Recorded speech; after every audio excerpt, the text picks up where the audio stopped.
if you dug a hole through the earth, like you come out on the other side. And here in the United States, everyone said, "Oh, you dig a hole, and end up where?"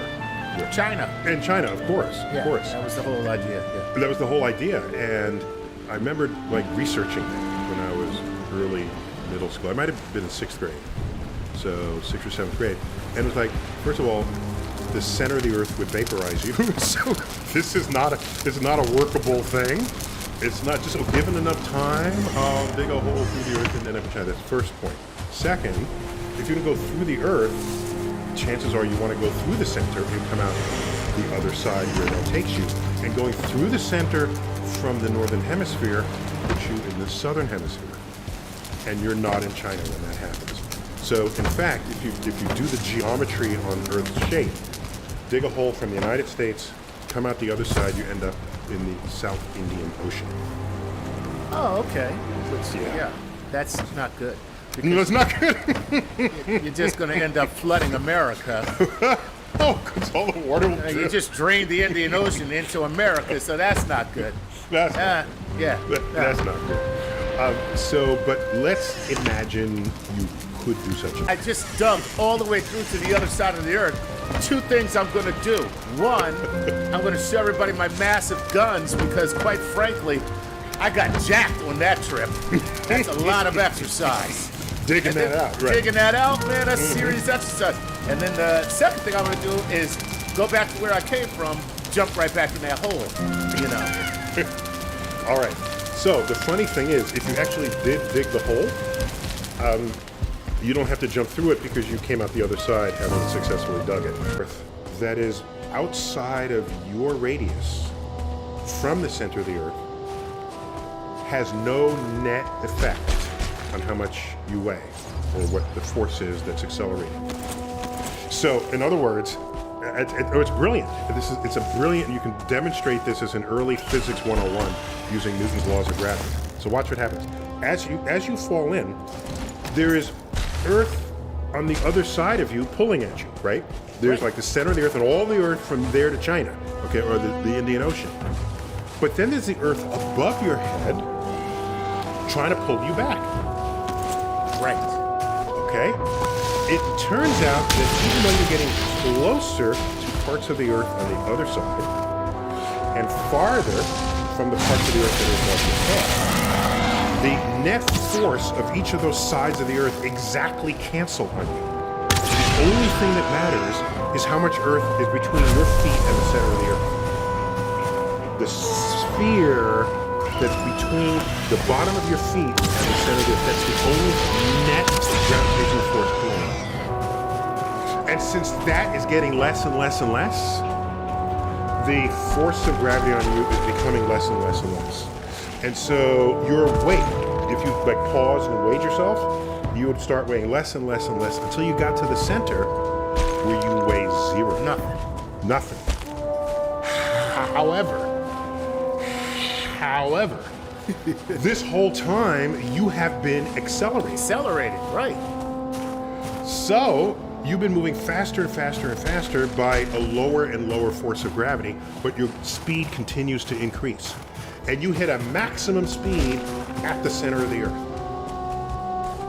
So even though you don't weigh anything and nothing's pulling on you, you overshoot. Slow down, right? You overshoot. Yeah. And you overshoot by exactly the right speed to perfectly make it out of the hole on the other side. Because the further you get away from the center, the greater the gravity would become. And it starts slowing you down. It's breaking you. It starts breaking. On the way in, it speeds you up. On the way out, it slows you down. And it's a perfect, ignoring air resistance and monsters in the center, you know. Right. And the Morlocks and the Middle Earth people. The Middle Earths and the Chuds. Gotta remember the Chuds. So all the creatures that lurk in the center of the Earth, ignoring them, that they don't want to eat you, and the air resistance and all of that, it's an exactly symmetric journey. The speed up to the middle, the drop in your weight as you pass through the middle to zero, the increase in your weight and the overshooting, the decrease right when you get to the other side. if nobody grabs you, you'll fall back down the hole. So you got to make sure somebody gets you. You need a spotter. Somebody's got to catch you. Somebody's got to be. Got to catch you. Okay. So now that journey, you know how long that journey takes? No. This is 8,000 miles. 8,000 miles. 8,000 miles. How long? And Take a guess. okay, I'm gonna say an hour and a half. Hour and a half. That's nice. That's nice. Nice guess. No, but it's a nice guess. It takes 45 minutes. Wow. 45 minutes. So you can easily wait that one out, right? Yeah. You know, so, and Man. it required no, other than the effort to dig the hole, the traveling the 8,000 miles was completely exploiting the force of gravity. Grab it. Not only to speed you up, but also to slow you down. You didn't need Oh brakes. my God! It's the best log flume ride ever. Log flume, exactly. Just cross your arms and go for it. Good, go for it. Exactly. So, so let's say nobody does grab you, and then you come back. So then you'll emerge. How many minutes later? Back where you started. 45 minutes. Another 45 minutes. So 45 minutes plus 45 minutes. There's your hour and a half. There's an hour and a half. So now watch. Round trip. The round trip is an hour and a half to get back to where you were. By the way, that's the same amount of time it takes for a satellite to orbit the Earth. Oh snap! Oh, that is awesome. Oh, that takes a Z-snap on that one. Yeah, because so it's in free fall. it's in free fall the entire way. Both The of you are entire in free ways. fall. Dude, that's amazing. It's amazing. And you do this in like physics 101, and you come to the end of the equation, and it's like, wow, that is deep, and that's fun to know. So so one goes sideways, 17,000 miles an hour, you're in orbit. One just drops in. You do a high five as you cross on the other side, and then you come back and you meet again. So that's a low Earth orbit. We'll get you that. So now, if you don't want to use fuel to get from any one place to another, what happens if you just simply dug holes between any pair of places on Earth, whether or not you go through the center? So here we are on the East Coast. Let's dig a hole through the Earth to California. It won't go through the center of the Earth, no, because it'll cut through sort of sideways a little bit, all right? But it's still a hole, right? How long will that take? If you do the math, it turns out any hole through the Earth across any distance between any 2 points is 45 minutes. What? Ladies and gentlemen, meet the concept of the gravity train. Dig a hole between any 2 points, and it'll take you 45 minutes to cross. You do the math, it's 45 minutes. So it's not useful to go from Jersey to Manhattan. Even, you might as well just get in a car and do that. Because the hole, it doesn't work. The hole's got to get deep, and, all right, so here's a problem. If it goes through the center of the Earth, you can just jump in. You don't need tracks. But if you're sort of not going through the center of the Earth, you need a really low friction rail system that you can fall in on. And so you need low friction, because friction will eat up your energy and then you won't make it to the other side. Right. So that's a gravity train. That's what happens if you jump through. Again, ignoring the Middle Earth creatures, the monsters, the undersea trolls, Right. and all the rest. You're right. And of course the chuds, because there goes the neighborhood once you see them. So I hope I settled that for you. That is cool, That man. goes back to elementary school. It's for you. Yeah. Well, I wish they had taught me that in elementary school. Then what would might you be have done? I might be a scientist now. This is a lament. If only they had taught me about the gravity train, damn it. So, but what would happen is the whole world becomes Swiss cheese, right? And how would you get the hole through the magma? All the places that feed volcanoes. There are details that are not entirely worked out, but in principle, this can work. For example, if you had a completely dead moon with no plate tectonics, because you don't want continental plates to shift while you're en route, closing the hole. Guys, Looks like we got a road closer up ahead, guys. Unfortunately, that means we're all going to die, and that's it. We're stuck with the Middle Earth monster. Yeah. So all right, that's all. That's all. I love it. That's a very cool thing. That's all you got here. All right, thanks, Chuck, for hanging with me. Absolutely. Keeping that spirit. I'm Neil deGrasse Tyson, bidding you.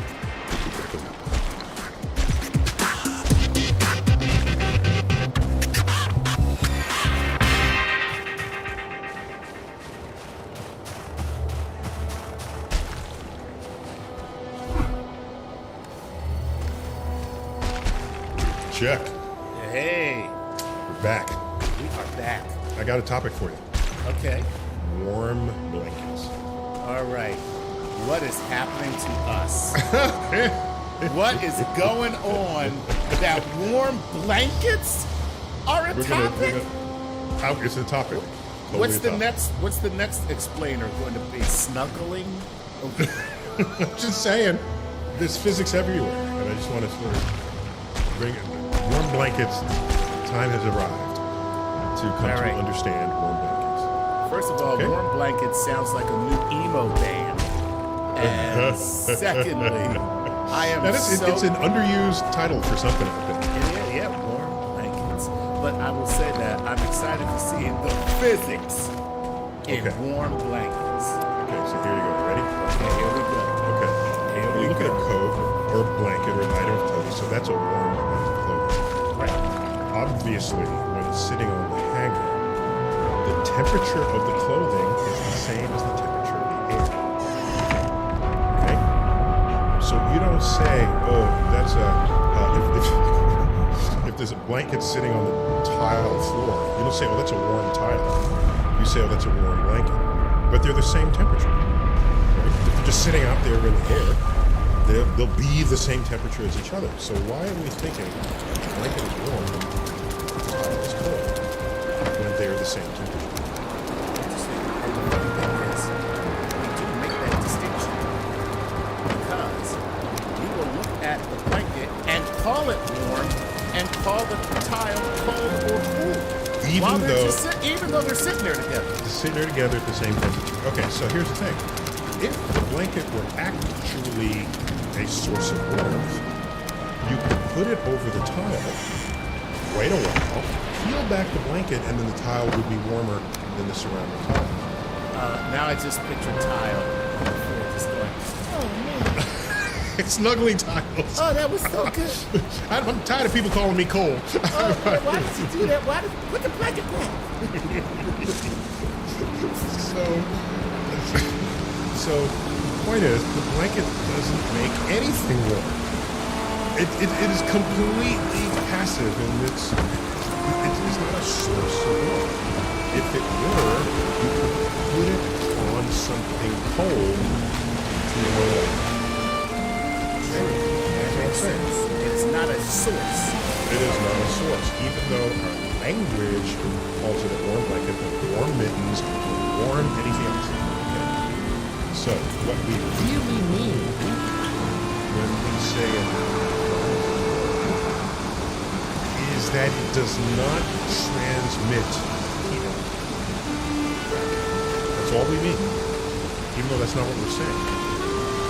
Okay. That first of all, that doesn't sound very complicated. I just want to get under a blanket that doesn't transmit heat energy. Come on. Sweetie, come on New catchy ad for the blanket commercial, right? Come on under here and let's get under this thing that doesn't transmit heat energy. So here's the point. If you put the blanket on the tile, there is no heat difference between them. So nothing is happening. There's nothing. Okay, now watch. Now I put it on you. So you are warmer than the blanket. We got the blanket out of the closet, the shelf. Okay? The blanket's just room temperature. You are warmer than the blanket. Right now, you are radiating heat. Yes, I am. Losing heat. Because I am hot. You are radiant. I am coming in hot. Coming in hot. That's what I am. So you come on in, and so you you're losing heat to the air. Okay? And then you say, oh, there's a warm blanket. And you go get it. So now you bring in the blanket. Now, it doesn't let you lose the heat. You keep that heat. And you interpret what's going on as the blanket being warm. When all this happening is that you are no longer losing the heat you were a minute before you put on it. Now, you might say that's just semantic. No. Okay? Because, let's say you brought in some cold beer.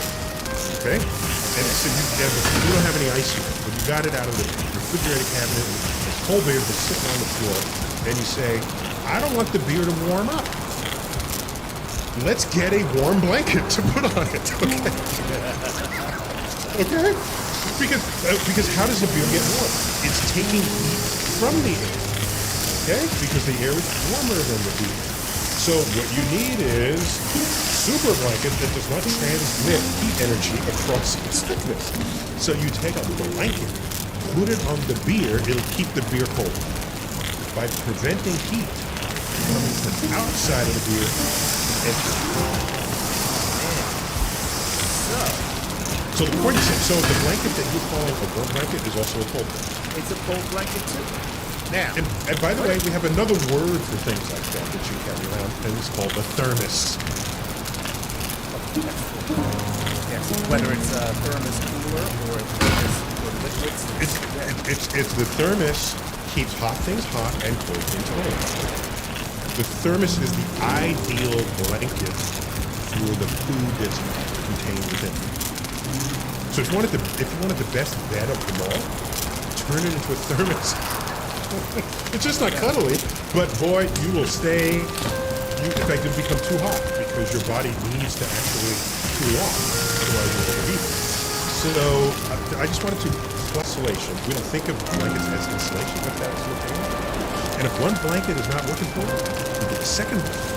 Right. So the two combined make it even harder for heat to transfer. Okay, so now how does that explain why no matter how many blankets I put on my wife, her feet are still cold? We have top scientists working on that right now.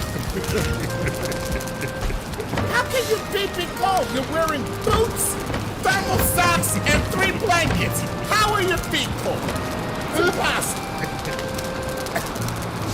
So, we may have talked about this in another time, Chuck, I'm not sure. But your feet will cold if you are losing heat to your environment. Right. And you will feel warm if you are gaining heat from the environment, or if your heat does not lose to the environment, has a hard time leaving your body going into the environment. Yeah, so we talked about that during wind chills. With wind chill, we did talk about that. I slung the brain. So warmer mittens, what makes mittens warm? They keep your fingers touching each other. In a mitten, when one finger loses heat, it goes to the next finger. Well, you want that heat, so you're radiating to yourself inside the mitten, right? Whereas gloves, where all your fingers are separated, it's trying to prevent your skin from making thermal contact with the air, but you have all this surface area on each finger for each finger of the glove. And so that's why it's harder to keep your fingers warm with gloves than it does with all this. That's enough metaphor for where we are in America. America, that prides itself on being loved, each finger is independent of one another. Right now, what we really need to be is a mitten. Each one of us giving heat to one another, relying upon each other in order to be warm together. Kumbaya. Kumbaya.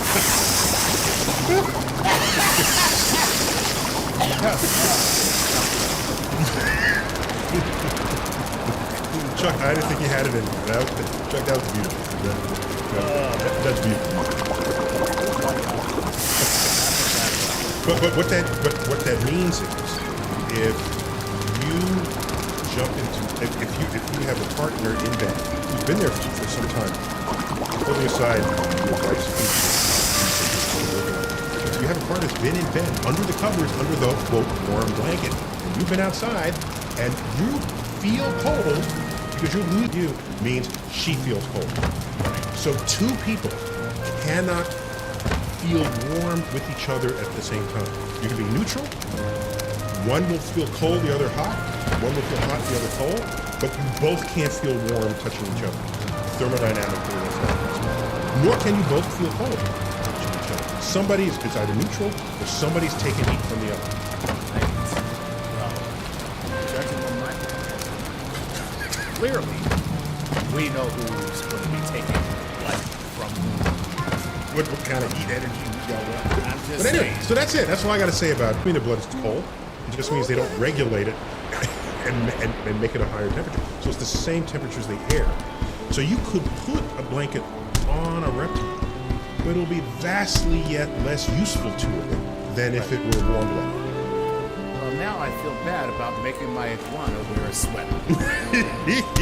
Dang, all that for nothing. All that knitting for nothing. Oh, how much knitting could that have been? And just quickly, if the iguana goes out into the cold weather, you're going to want to bring him a sweater because then they will be losing their body heat to the air, and maybe they don't want to do that at that moment. Right. Right? Because they live that way, but maybe they want to stay warm. And snakes, you ever see snakes in the summertime? They'll come out and sunbathe on the rocks because it feels good. Right. But that's because a source of energy is being handed to them by sunlight. Right. You can't just give a blanket to a snake and say, you don't need the sunlight, just snuggle up in the blanket. That's not going to work.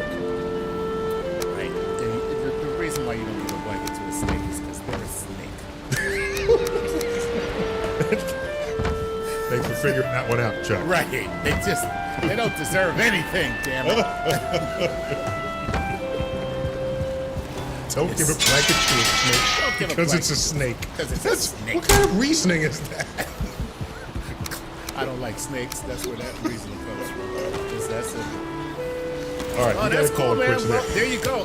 And what I learned is this. If you are using a blanket to keep your beer warm, I invite you to a little place called Walmart or Target to buy a cooler. No, you wouldn't use the blanket to keep your beer warm. You use the blanket to keep your I'm beer sorry. warm. I said it wrong. Damn it. Damn. I messed it up. Damn. Anyway, All right, we good, Chuck. this is great. Start talking. Explain it. Over and out. Keep looking.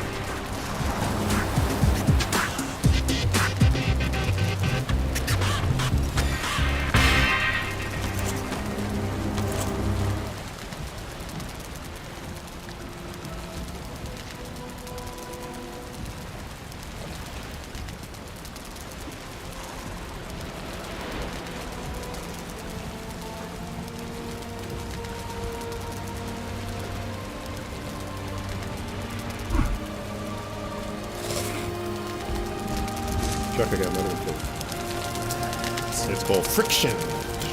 Oh my goodness. Yes. Friction. Friction. Now, friction, usually when people talk about friction, it's bad. All right? You could bring out the WD-40, it's squeaking, and friction, and Friction burn. friction burn, right. But let me tell you, without friction, life is no. Friction is your friend. See, I have lots of missing skin on my knees that would beg to differ. So friction, I mean, just think about it. If you just sort of put your elbow on the table, right, and you just rest it there, Yes. and you want to listen to me. If there was no friction, you would just slide off the table. There'd be nothing keeping your elbow there. That's why I stopped wearing silk shirts. So, and let's say you wanted to drive your car.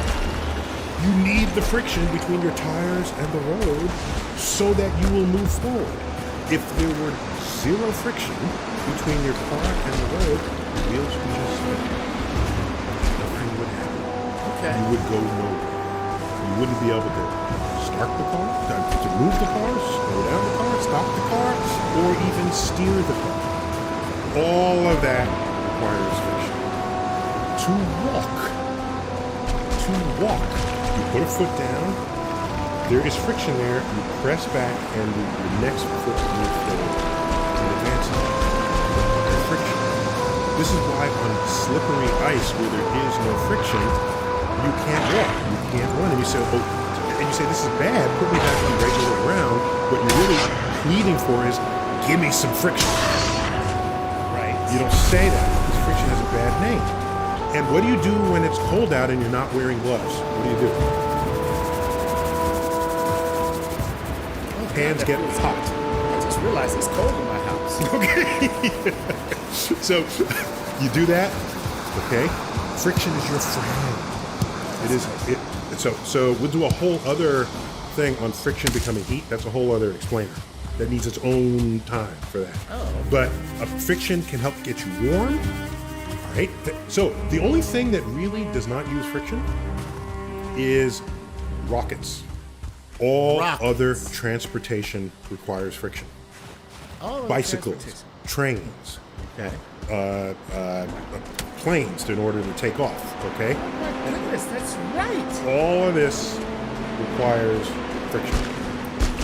To take Interesting. planes needed to take off. Oh. So with a rocket, however, by the way, it's why rockets work in space, where there's no air, there's nothing rubbing against anything else.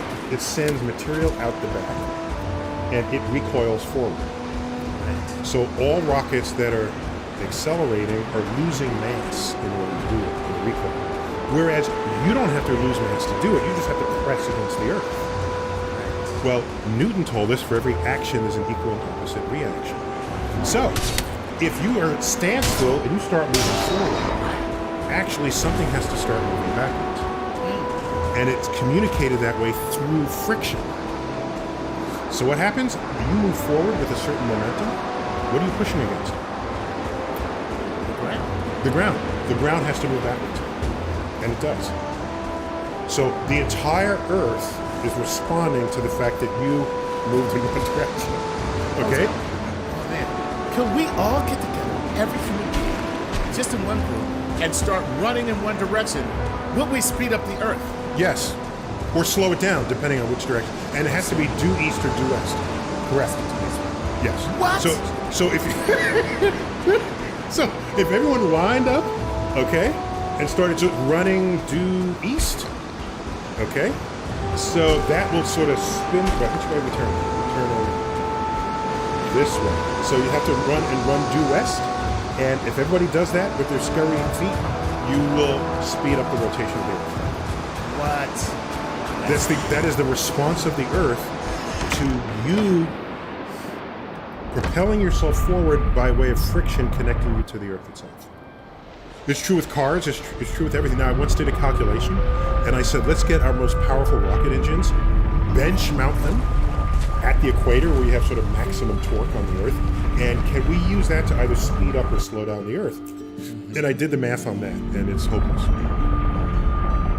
Okay. It's like a gnat flying full speed into the side of an elephant and believing the elephant even took notice. So Very confident gnat. very confident. It's a very confident gnat. In fact, it's less than. So, but Take that, Dumbo. what I'm saying is the momentum that we all gave each other by putting ourselves into motion. You can write down that number. Momentum is your mass times your velocity that you gave yourself, okay? Earth's rotation increase or decrease will have changed by exactly that same amount of momentum so that they both cancel. Because you started out both not moving relative to each other. So if one thing starts moving, the other thing has to recoil the other way so that they balance out. That's physics 101. So if you go forward, Earth goes backwards by the exact same total momentum, but Earth has so much mass relative to all the mass of the humans that your momentum, which is mass times velocity, that's the only quantity that has to be the same. Right? So all we humans run forward and add up all our mass and we get out all our velocities, add it all up, And we've got this hunkering Earth with this really large mass, and it gets teeny, velocity to balance us out. So you don't notice it. But you can calculate what that effect is, and it is real. It is real. Wow. Excellent. And it's friction. It's all friction. So I just want you to think of friction as a good thing. It's more good than bad. One thing friction does is it slows down things that were put into motion. And Aristotle, not really understanding friction, Aristotle got most of his physics wrong, by the way. He's not a champion. He's no hero in physics. Thank God he had philosophy. Philosophers like him. And he did important things, but there's stuff he could have really checked and he didn't.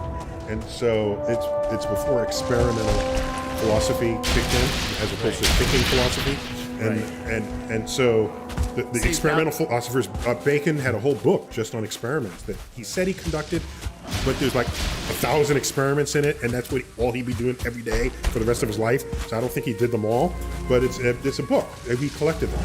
And so he and Galileo, they do the experiment if you have an idea, okay? So because otherwise, and no disrespect, Aristotle, you're just bullshit. you're just thinking stuff up that you think should be true because it makes sense to you. No, we can all do that. In the armchair. So he said things in motion tend to come to rest.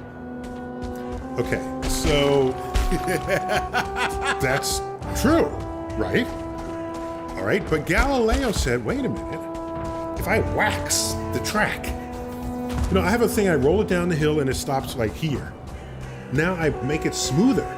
It stops a little farther away. Make it even smoother. It starts even farther away. And he said, wait a minute. What would happen if there was no friction on this track? Where will it stop?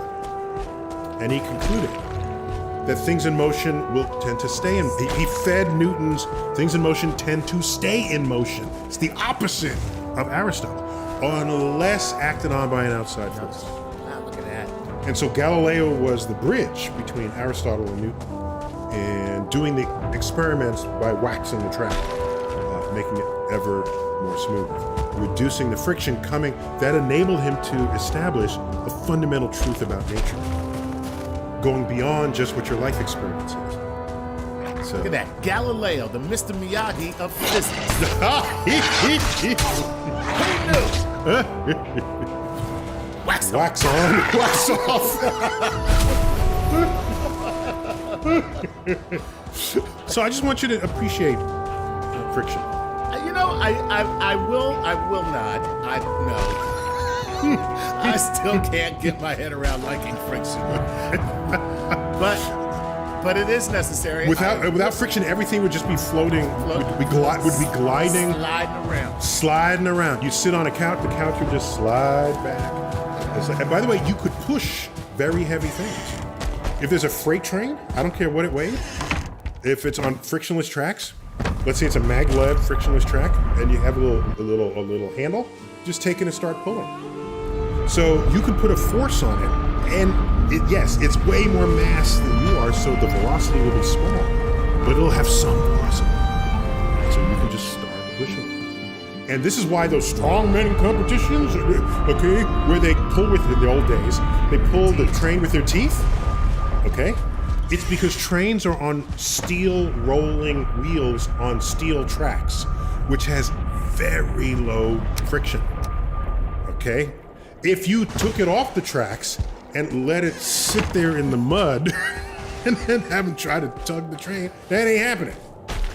That's kind of funny though. You could pull things that have wheels on them because wheels have very low friction in the transmission of the movement of that object to the ground because you're not dragging it on the ground. But the wheel itself still needs a little bit of friction in order to not spin out. That's all. That's so cool. Well, I have to say, I will never think of friction in the same way. One last thing. Okay. One last thing. When astronauts re-enter the atmosphere and they have that, the burning phase, Yes. the flames and the thing. All right. You say, oh my gosh, will they survive? This is bad. How could? No. You need that. The astronauts coming out of orbit are going 17,000 miles an hour, and they didn't bring fuel to brake. Okay, because all they would have to do, we don't do this, but what they could do is bring enough fuel while you're in orbit at 17,000 miles an hour, because that's orbital speed, turn your ship around and fire it backwards. That will slow you down. And you keep doing that until you have zero velocity, and then you just drop out of the sky. If you drop out of the sky, you're not going to be burning up. Because what's burning up is the kinetic energy of having gone 17,000 miles an hour in the first place.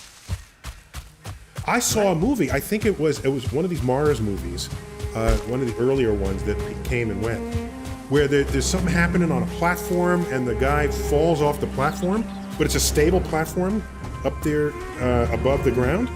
And as he falls, we see him just burn up. It's like, no!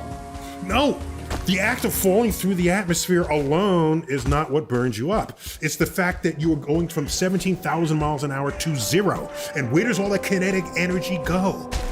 There is friction between you and the air molecules passing across your surface. There's also shock waves that communicate as you're going faster than the speed of sound. Shock waves take all this energy that you have and convert it into heat, and then the heat dissipates. And then you fall down out of the sky alive because you have special heat shields that protect you. There you go. And before we perfected the tiles that we used on the shuttle, you know what the heat shield was? Astronauts. They weren't really shields. A shield is something that protects you. We call them shields, but that's not what they were. You know what they were? They were like onion layers of burnable material.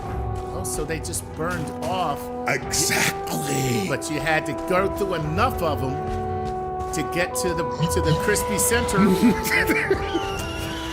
Where the astronauts are. where the astronauts are. So it turns out coming out of orbit, you need more of these layers than when you come back from the moon.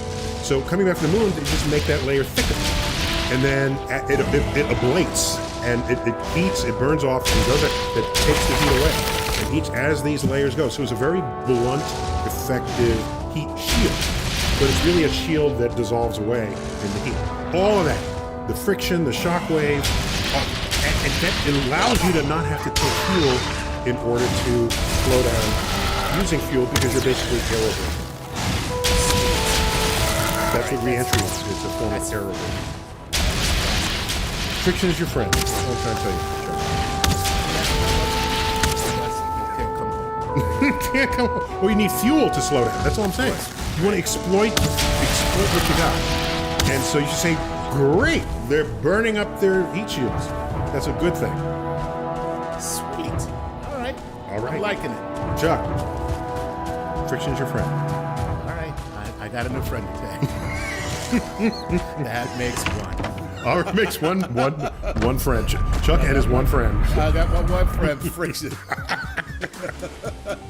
All right, Neil deGrasse Tyson here, your personal astrophysicist. Keep looking.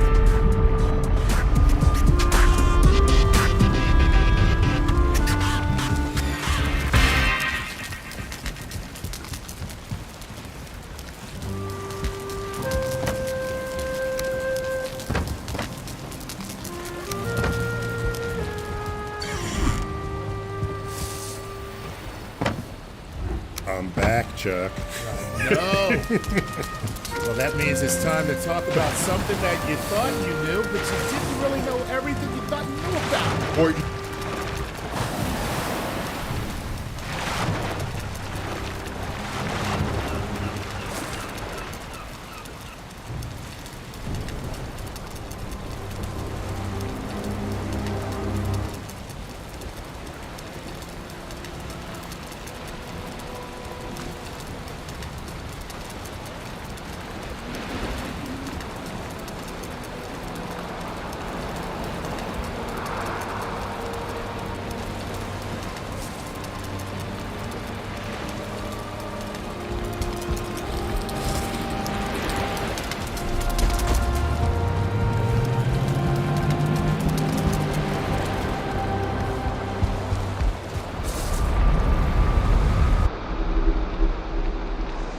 Science fiction writers have given us many examples of spaceships traveling through space at the speed of light or even faster.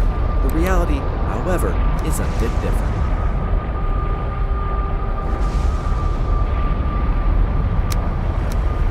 So, is traveling at the speed of light and beyond even theoretically possible? In Star Trek, they got around this problem because they had warp drives. So if this is like the galaxy and they're on one side and they want to get to the other side, and so they turn on the warp engines and they would bend the fabric of space because the diameter of the galaxy is 100,000 light years. If you traveled as fast as light, it would take you 100,000 years to cross the galaxy. So what they did was they bend space and then take a little bridge across there, and then they unbend it back. And that's how they get across the galaxy during the TV commercial. We don't have anything like that. The fastest hunk of hardware we have ever launched, it's going like 4 times escape velocity from Earth. It's a tiny spacecraft on the largest engine in our arsenal. You combine those two facts, laws of physics say this thing's going to be hard. If you hitched a ride on that, you would reach the nearest stars in about 35,000 years. If we look at the Einstein special relativity theory, the speed of light in vacuum has constant velocity of 186,282 miles per second. If you could travel at this speed, you could go around the Earth 7.5 times in 1 second. If you travel fast enough, you can actually leap forwards in time.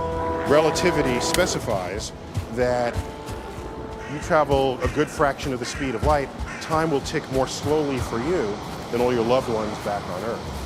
If your journey is too long, you might be gone for 10 years and everyone else on Earth ages 100. So you've effectively gone into the future, and then everyone you knew when you left Earth is now dead. Since light travels at finite speeds, when we observe distant objects, we are literally looking into the past. Most of the stars that are visible to the naked eye in the night sky are 10 to 100 light years away. Thus, we see them as they were 10 to 100 years ago. We observe Andromeda, the nearest major spiral galaxy to our own Milky Way galaxy, as it was about 2.5 million years ago.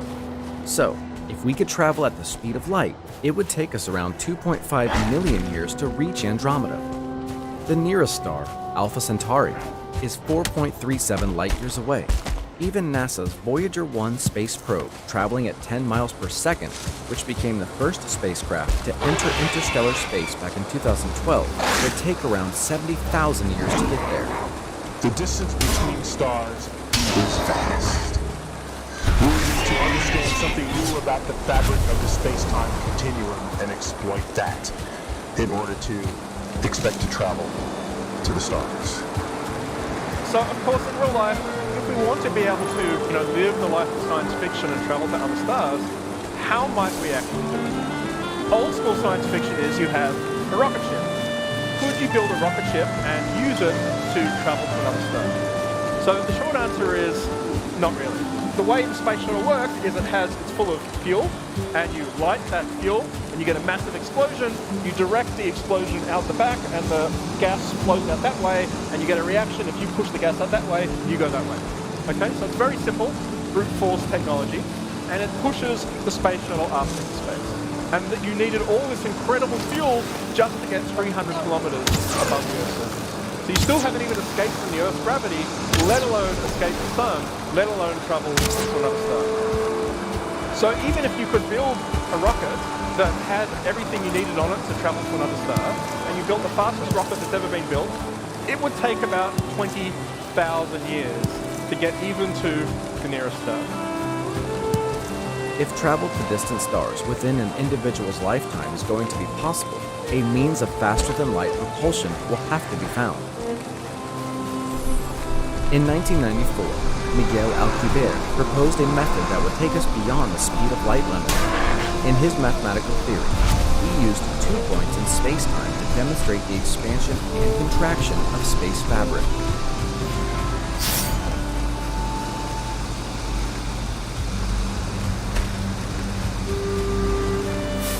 The idea of Alcubierre's theory is that we could use this space-time warp to make an object travel faster than light. This theory is also known as Alcubierre drive. Shifts space around an object so that the object would arrive at its destination more quickly than light would in normal space without breaking any physical laws.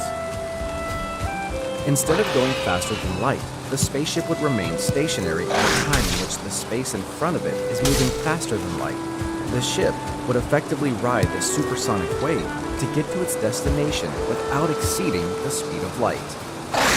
It was postulated that this warp drive would require a negative energy or exotic matter, thus making it practically impossible to achieve under the current laws of energy and thermodynamics.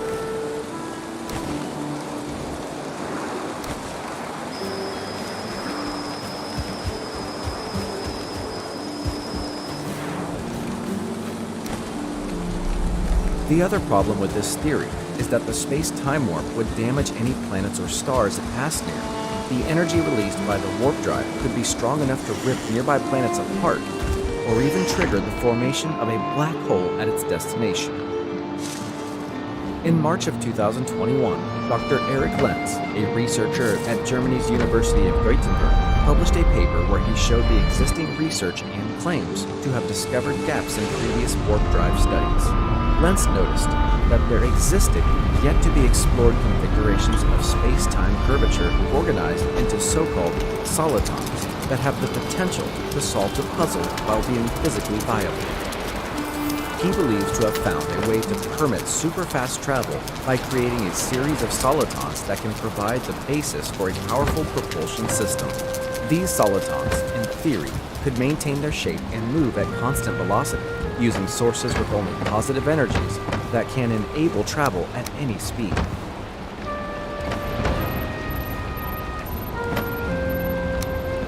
Several other attempts and hypotheses have been proposed in the past to explain the long-standing problem of faster-than-light travel.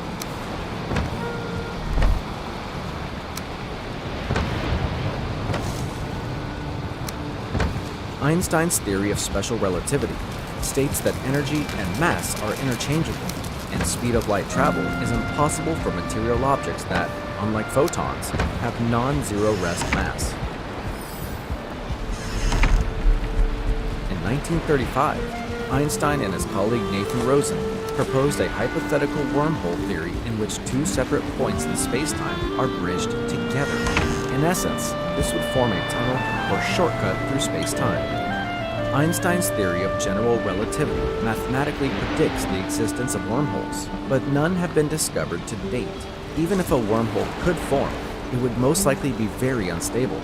Wormholes are still speculative, and nobody really knows if you could pass through it. The math suggests that we need some sort of exotic material to pry the throat of the wormhole open so that it won't collapse on itself. Even then, it is possibly unstable. For a simplified notion of a wormhole, imagine taking a strip of paper and folding it over. You have created a tube-like shape. Now imagine this tube allows for 2 points in space that are far apart to connect together in some way. This is how a wormhole could theoretically work.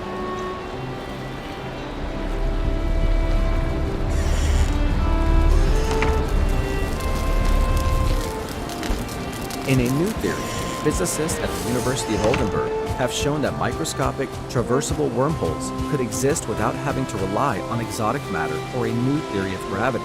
Their model permits the existence of a wormhole traversable by matter, provided that the ratio between the electric charge and the mass of the wormhole exceeds a certain limit. However, this type of wormhole, as postulated by the researchers, would probably not be suitable for interstellar travel. There are many bizarre theories that have become reality over the years of scientific research. However, faster-than-light travel, although an interesting and creative idea for science fiction, for the near future remains just a dream. Thanks for watching. Did you like this video? Then show your support by liking, subscribing, and ringing the bell to never miss videos like this.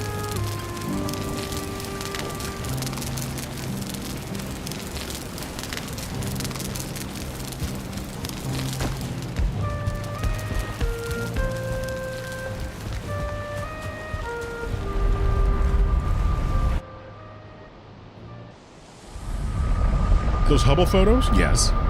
If you go to those objects, you don't see what the Hubble saw because the Hubble sees better than you do. A lot better. A lot better. I mean, if you could just like stare at it for 10 days. Or if your eyeballs were like Gargantuan. then Yeah. it'll look like what the Hubble sees. Right. Yeah. All right. Cool. All right, this is David Eduardo Perales Martinez, who wants Oh, to you know. did good there. Yeah, well, not bad. You know, my wife. Let me hear. My wife is Puerto Rican. So you get a little bit of, let me hear that again. Go. David, or would be David Eduardo Perales Martinez. Martinez. Yes. Who says this? Why is it so hard to prove the existence of other dimensions? Thank you, David from Mexico. Or Yeah. Mexico. I want to ask that a slightly different way. Yeah. Go ahead. If there was another dimension as big as the three that we're in, would it completely manifest to us?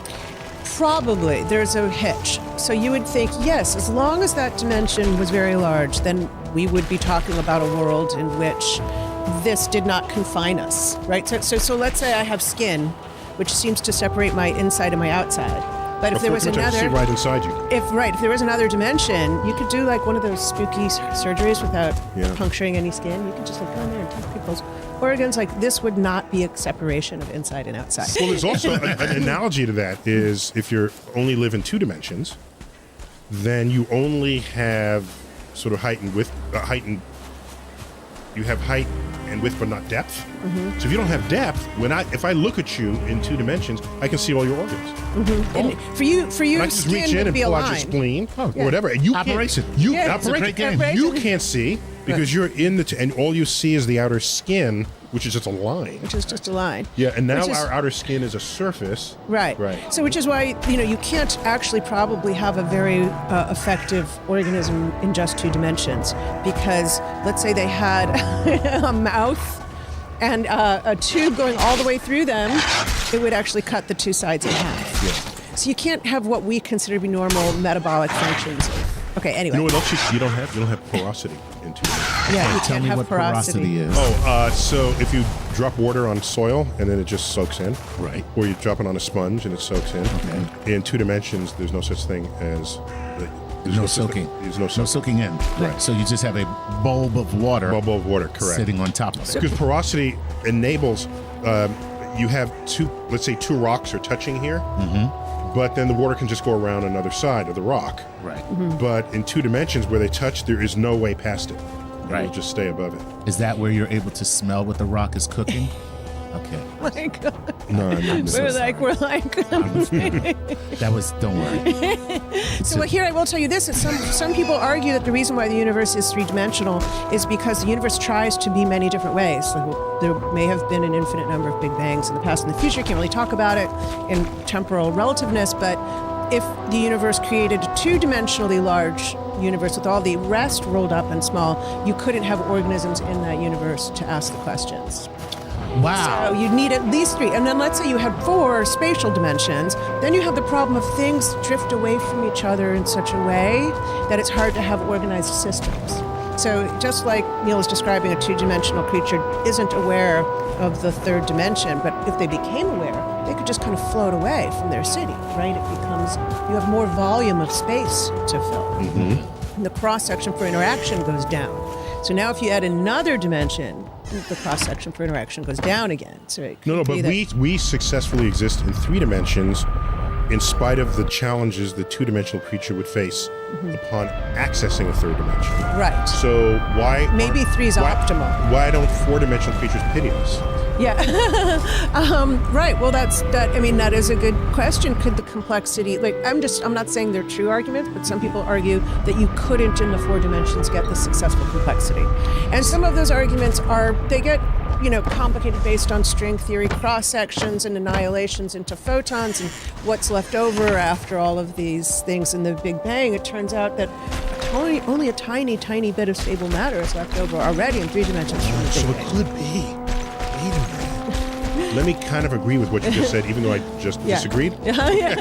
What you're saying is, in three dimensions, it could be optimal for particles to get together and make molecules, and molecules to make macroscopic objects.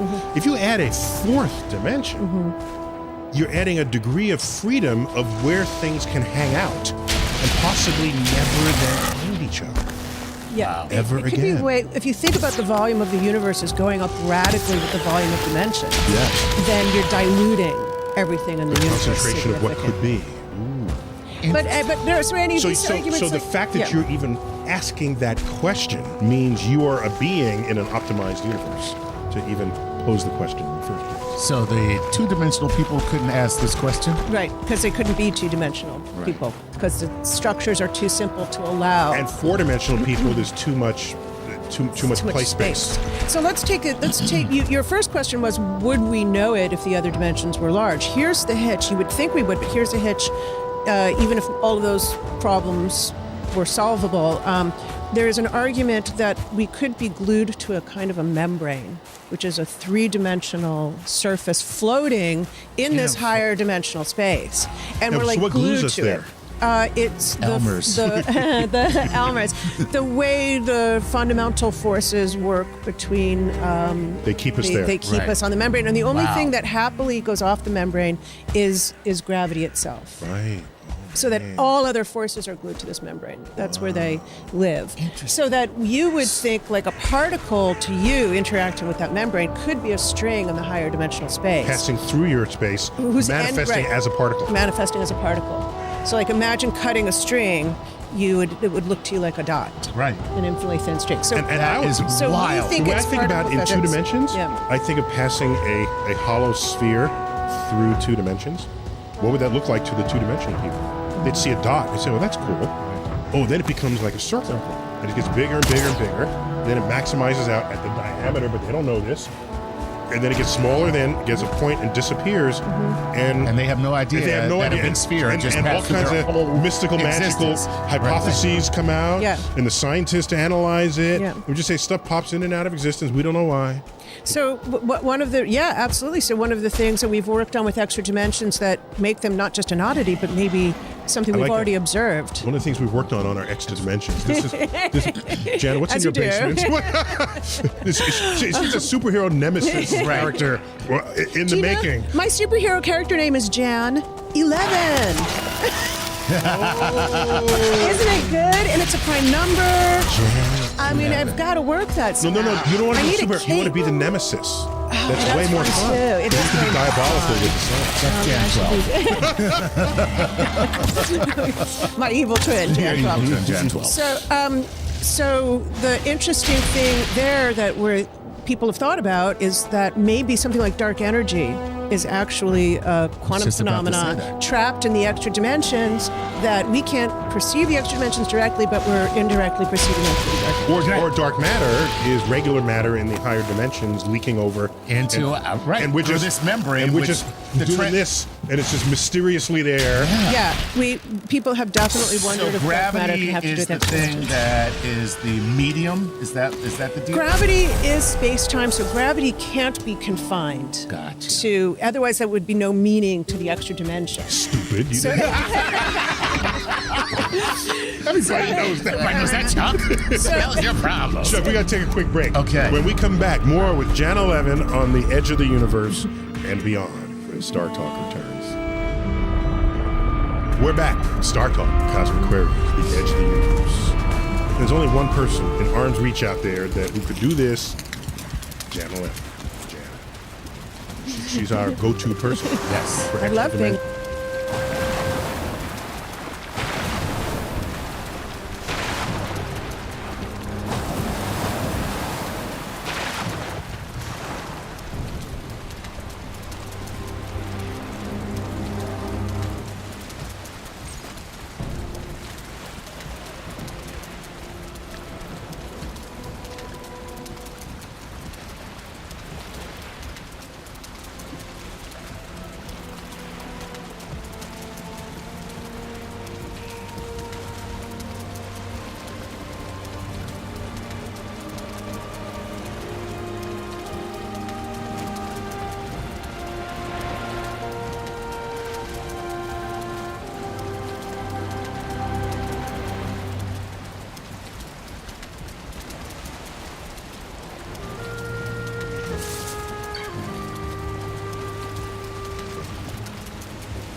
the go-to person. It's the best.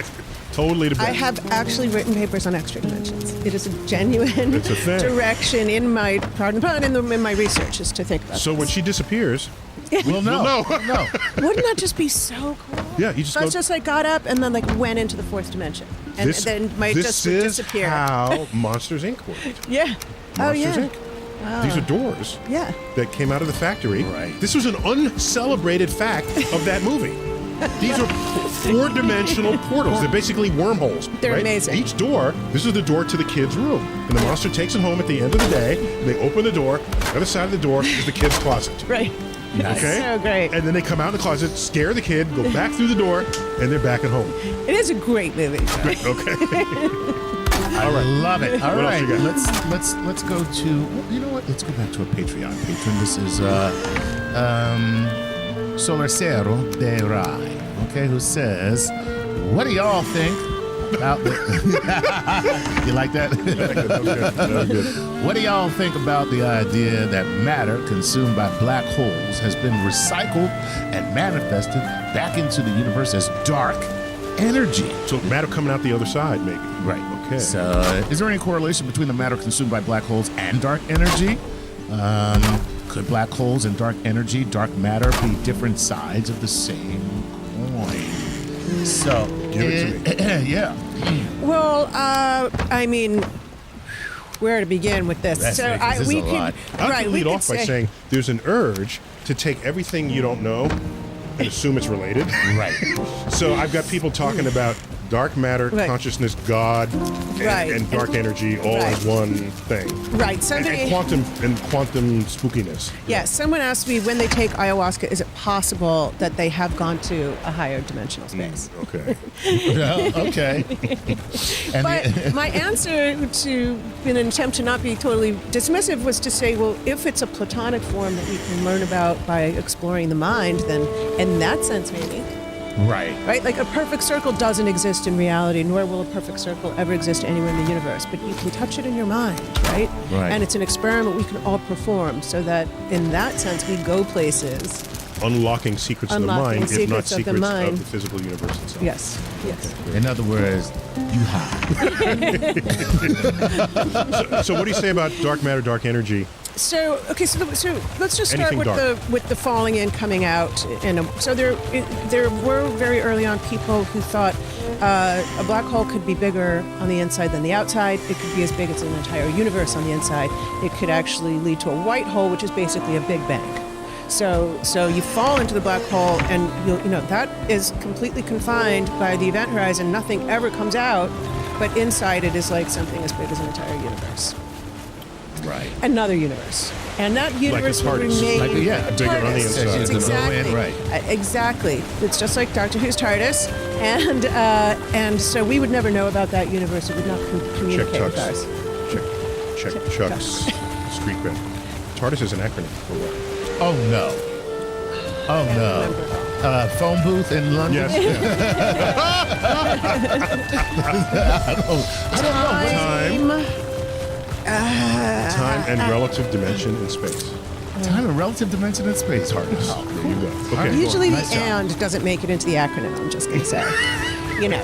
Okay, so that was an interesting idea, and a lot of people object to it because it in some subtle way suggests an unstableness to Big Bangs that might make it so that this world couldn't be stable if that were true. But honestly, it's not completely off the table. There's a lot. You could talk to some very important early relativists. They will still say that's what happens. Relativist, that's an expert on relativity. On relativity.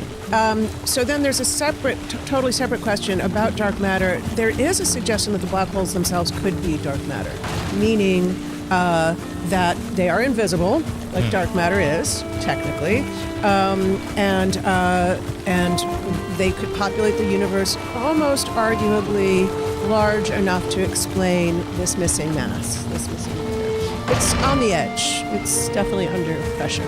Right, but there's a problem with like Big Bang nucleosynthesis. If it's ordinary matter, The black holes don't have to be made like collapsing stars out of ordinary matter. But you're absolutely right. We don't know how to make enough There's some ordinary matter. issues. There's some Right. So they're issues. not made from stars. So can I show you my black hole lunchbox? Oh, let's do it. I'll show you my- I want to know what's inside the lunchbox, An but I can infinite never lunch. find out. You Can if you I?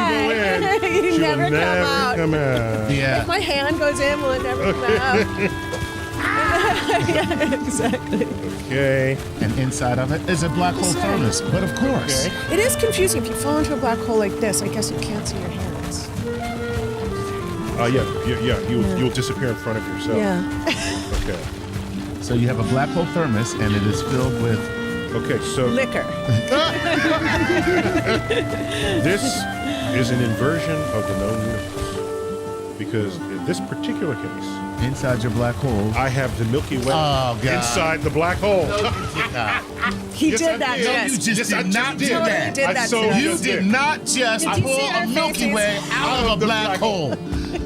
Because the black hole's always inside the Milky Way. I am just going to say that was the most committed joke I have ever seen in my life. I'm just saying, For those of you who For how don't have a long has he been camera, waiting? I'm just telling you, Neil had an actual Milky Way candy bar inside of a black hole thermos. Okay, that's what Inside you guys, my black hole inside of his lunchbox. black hole lunchbox. Okay, You're just jealous. That's all. I'm a little jealous of the black hole lunchbox. Definitely a little bit jealous. Yeah, it's kind of. So the last question, which is pretty hard, is could they all be connected, the stuff that falls in and comes out? And classically we would say no way. Event horizon separates everything from the inside, the outside. But then there's like quantum entanglement across the event horizon. Maybe some particles on the inside are also the same thing as the particles on the outside. They're the same particles because of entanglement and wormholes and some crazy stuff that nobody really, it's all just very conjectural now, but maybe we'll come back in 20 years and we'll be like, We'll figure have that out. something for it. Yeah. For the follow-up to this Cosmic Queries 20 years from now. Yes, We'll roll us in exactly. wheelchairs. Not you, but me and Chuck. Because I'll be doing my regenerative medicine. So we got to go Lightning lightning round here. Chuck, let's Woo. do it.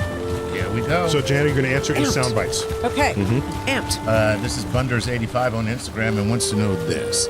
I know it's off topic, but one of your last shows, you were talking about the information on the surface of a black hole. What do you mean by information? Do you mean temperature or speed or what is information?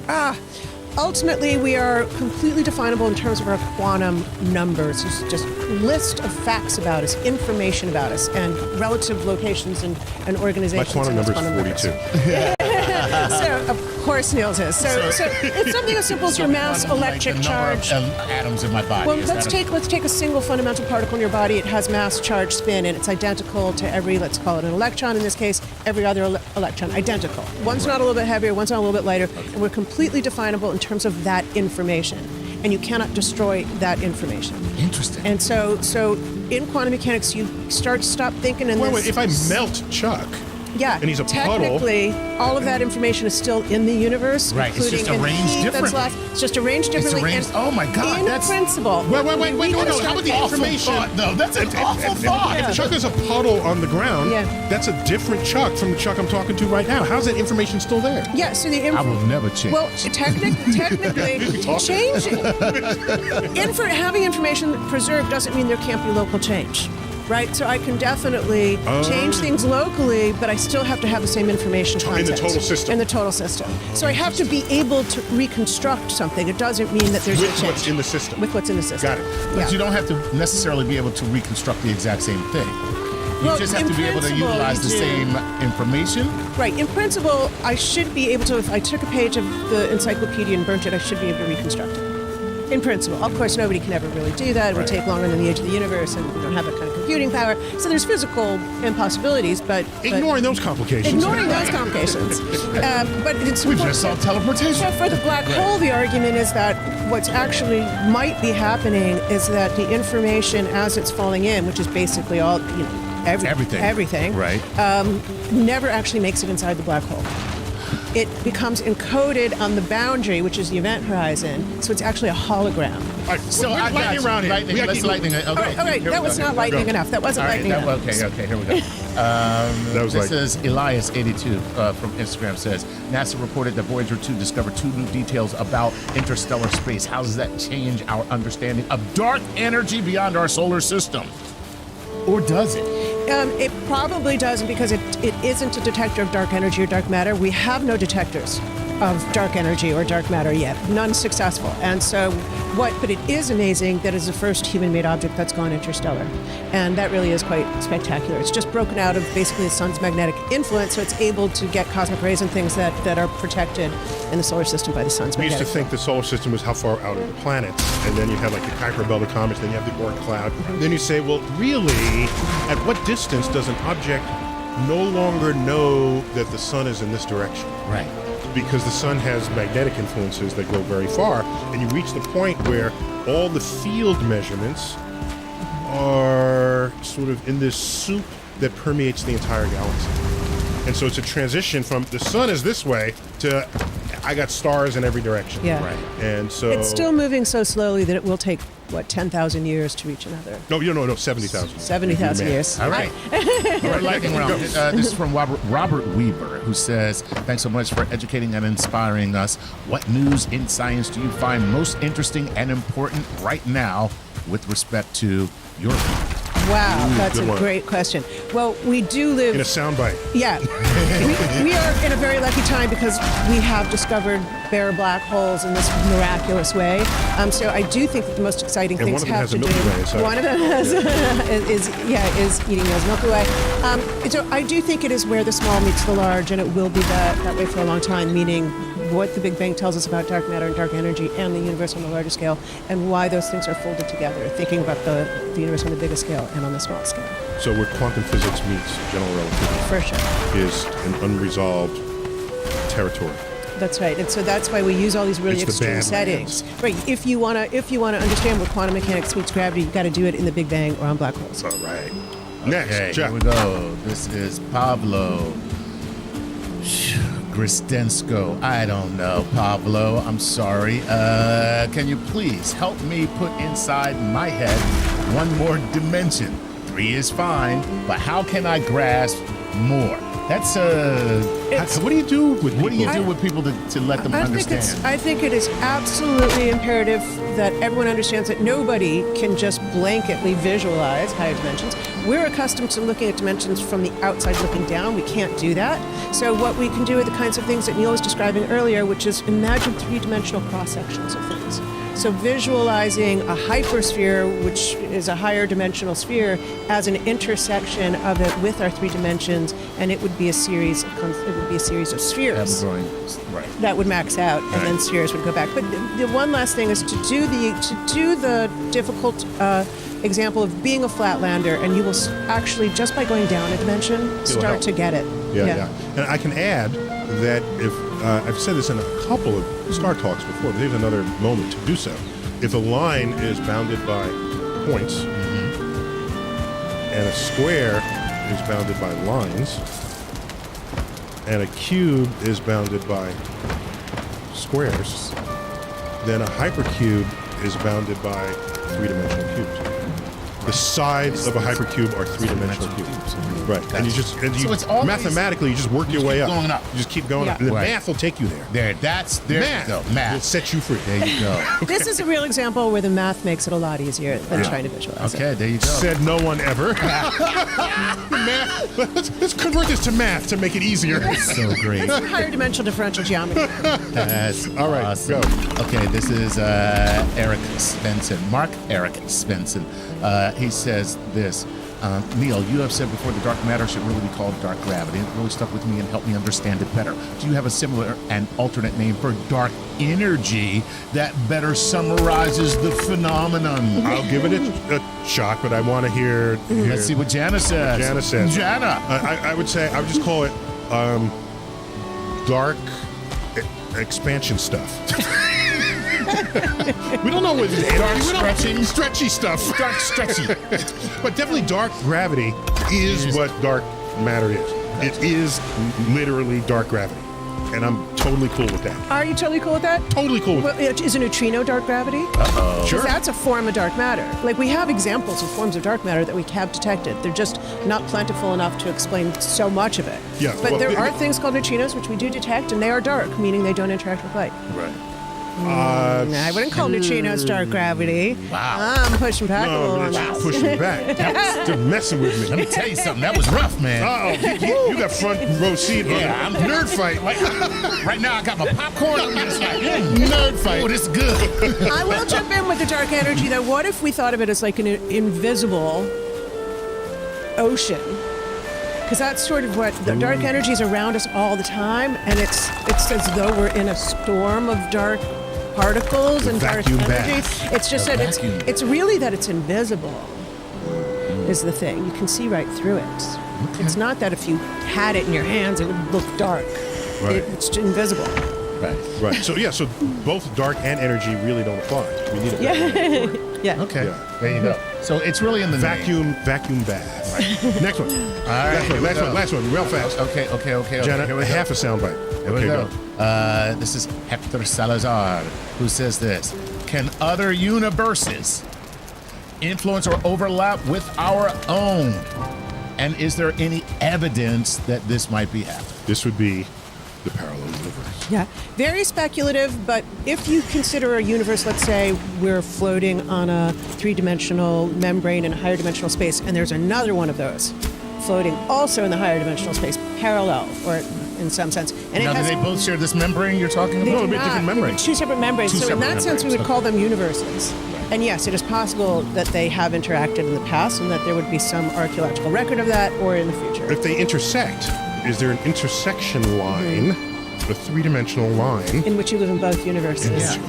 Like a party wall. Ooh. So technically, if you mean by universe the galaxies and everything you see, and not the whole space-time, then technically, yes, two universes, two membranes can interact and can coexist. I want that. Yeah, I like the idea of living on the boundary between two universes. Only if the people in the other universes aren't a-holes.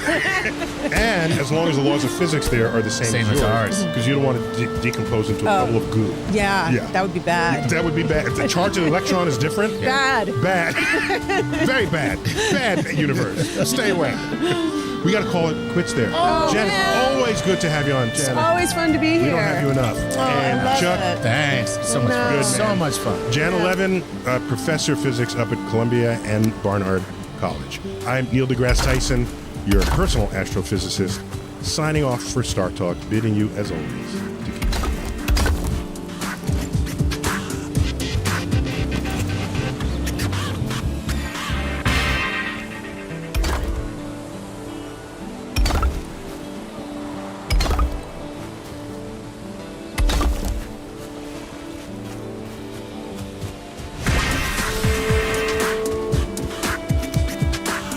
This is Star Talk. I'm Neil deGrasse Tyson, your personal astrophysicist, recording now from my office at Haven Planetarium, part of the American Museum of Natural History right here in New York City.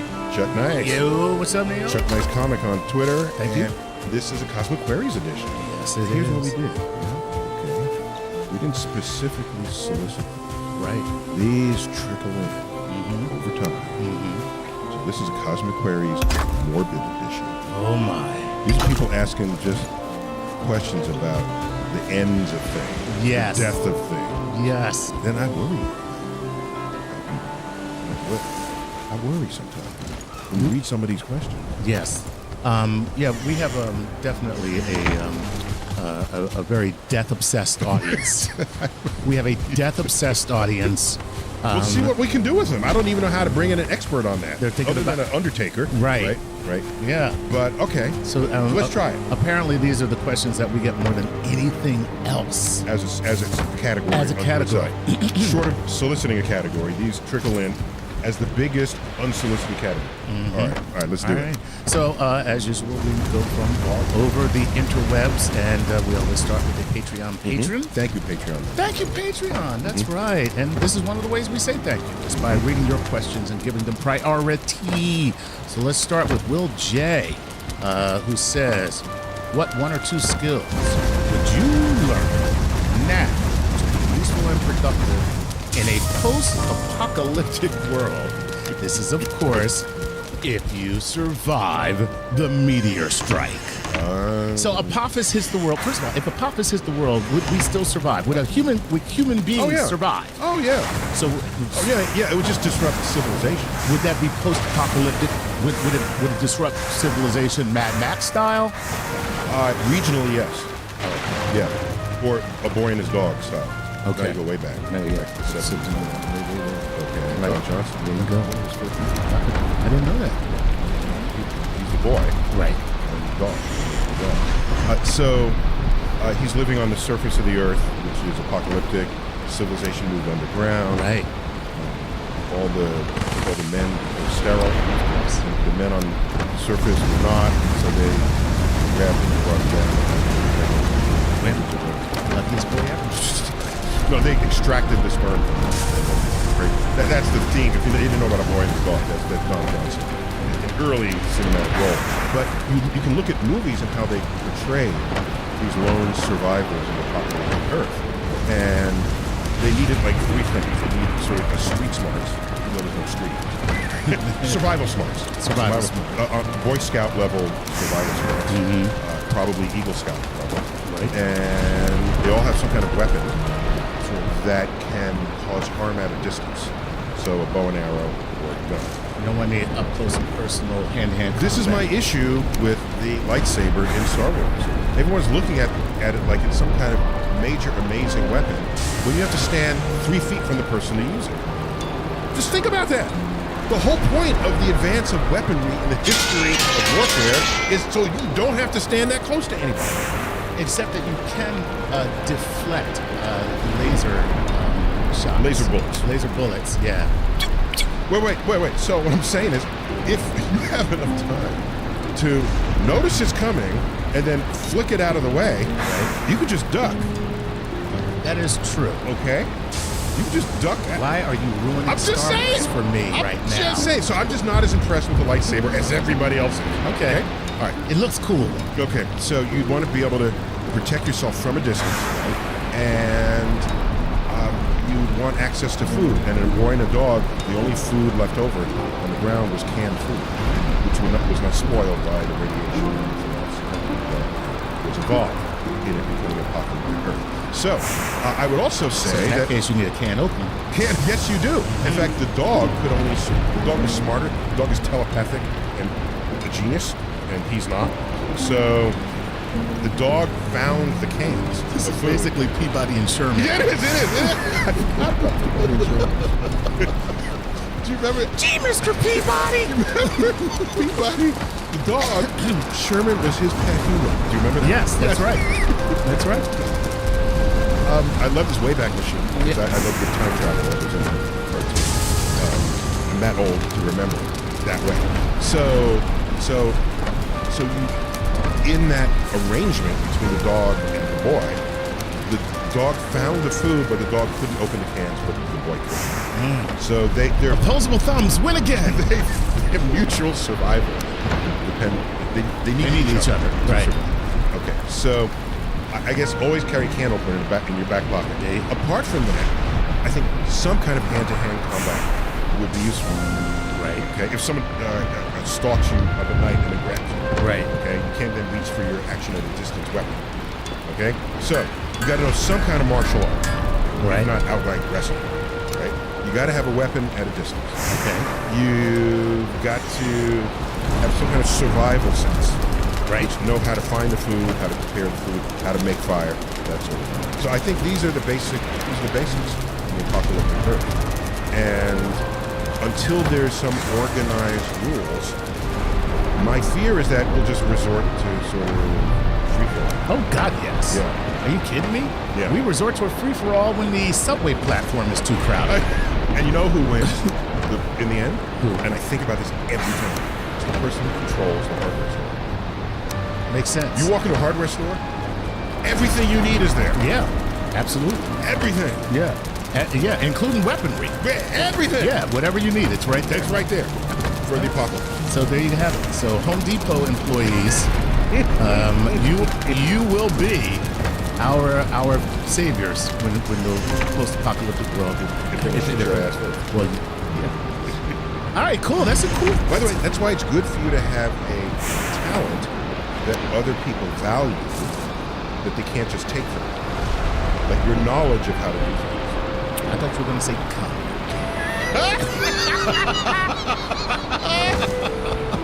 I guess so. The king's jester, right? But if you're not funny, well, the first time you're not funny, that's the end of your career. no, it's the end of your hand. Well, true. The end of your life, right? By the way, this has been studied in The Walking Dead. What's that? So the danger is not the zombies, really.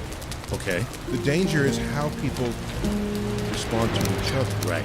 So the interpersonal relationships become most important. Most important.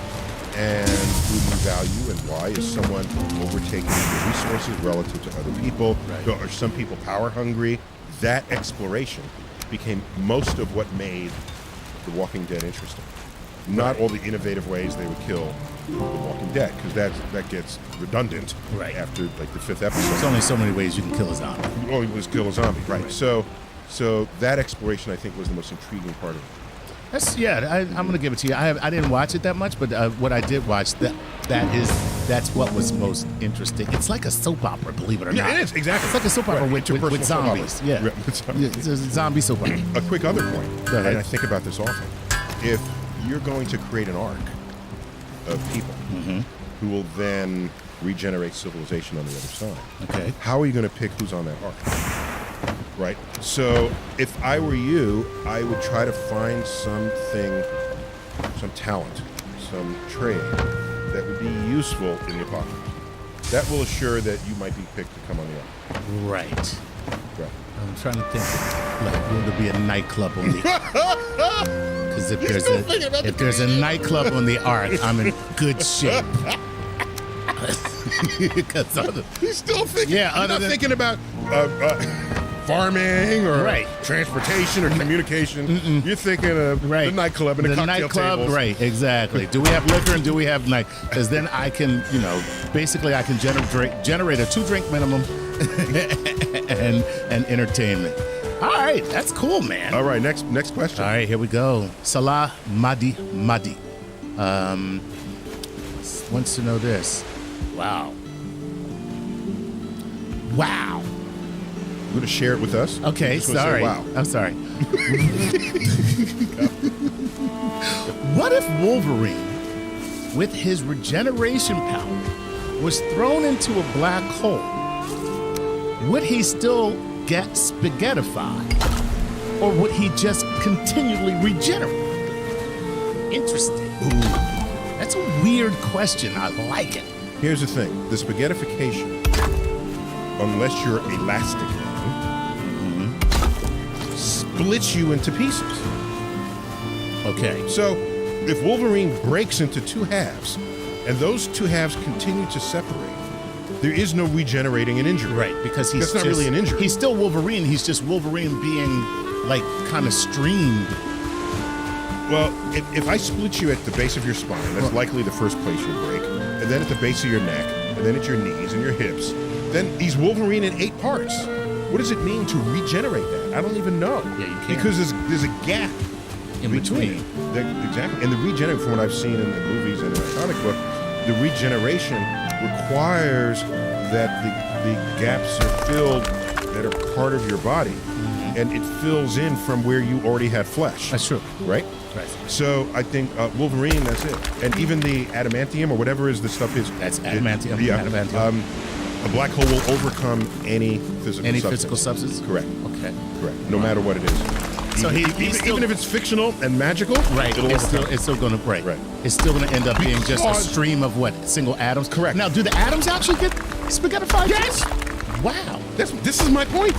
The nuclei get spaghettified. Wow. This is why I'm saying it. So Okay. So what happens is the tidal force of gravity. That's the stretching force. Right. Tides. That's where we get the word tides from. The tidal force of gravity becomes greater than all other forces of nature. Period. Nice. So the forces of nature that hold the molecules together, that hold the atoms together, Right. that hold the nuclei together, get ripped apart by the tidal forces of gravity. Okay. That's so why gravity wins. Right. So he's spaghettified. That's He's all there is to spaghettified. it, no matter what. Join the club. Yeah. Sorry. Wolverine. Sorry, Wolverine. Dang, that's a shame. What's my boy's name, the actor? Hugh Jackman. Yeah. Join the club, Hugh Jackman. Sorry, Hugh. You in the club. Yep, exactly. Spaghettify Club. Favorite scene, though, of Wolverine gets shot in the head, and I don't know what movie. Shot in the head, falls to the floor. Everyone's standing there. A couple minutes later, the bullet pops back out, and he gets up. Okay. Anyway, all right, here we go. This is Phil Vader, 23 from Instagram. Let's say the world ends. Do you think that's the end of the human race? This could be at any time. It's a different way of saying, will we outlive this place? Do you think? How could you outlive the planet that you live on? I don't understand that. Okay, let's say for instance. The answer is no. if Earth is destroyed, no, let's say, the Earth is going to, how long is the Earth? 5 billion years. No, we're here now. Yes. So we're 4.8 billion now, right? Yeah. Well, 4.5 billion. Okay, so now, how far do we have to go is my point. Until when? I'm saying, like, the sun is going to burn out. Oh, how far away? Yeah, how far do we have to go? Oh, that's what you're saying. No, how far forward into the future? I didn't understand that. Yeah. Okay, so if Earth is ready to get vaporized by the sun, Right. you need some ability to planet hop.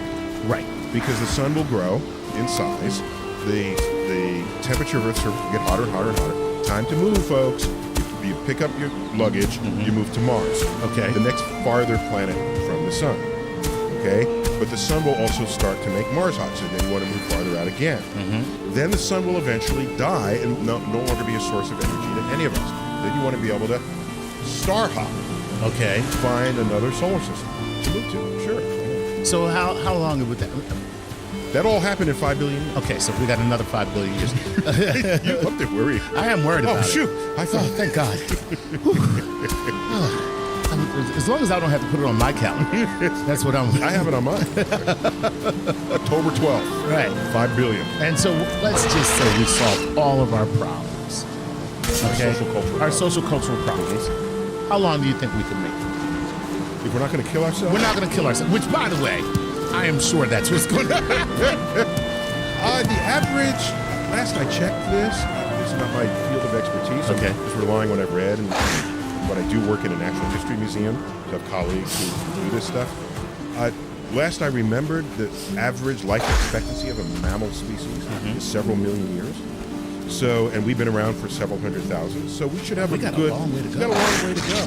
If we don't kill ourselves. If we don't kill ourselves. And it might be that intelligence, as we've come to know it and understand it, is contraindicative of the survival of the species. So in other words, there might be an inverse relationship between intelligence and survival.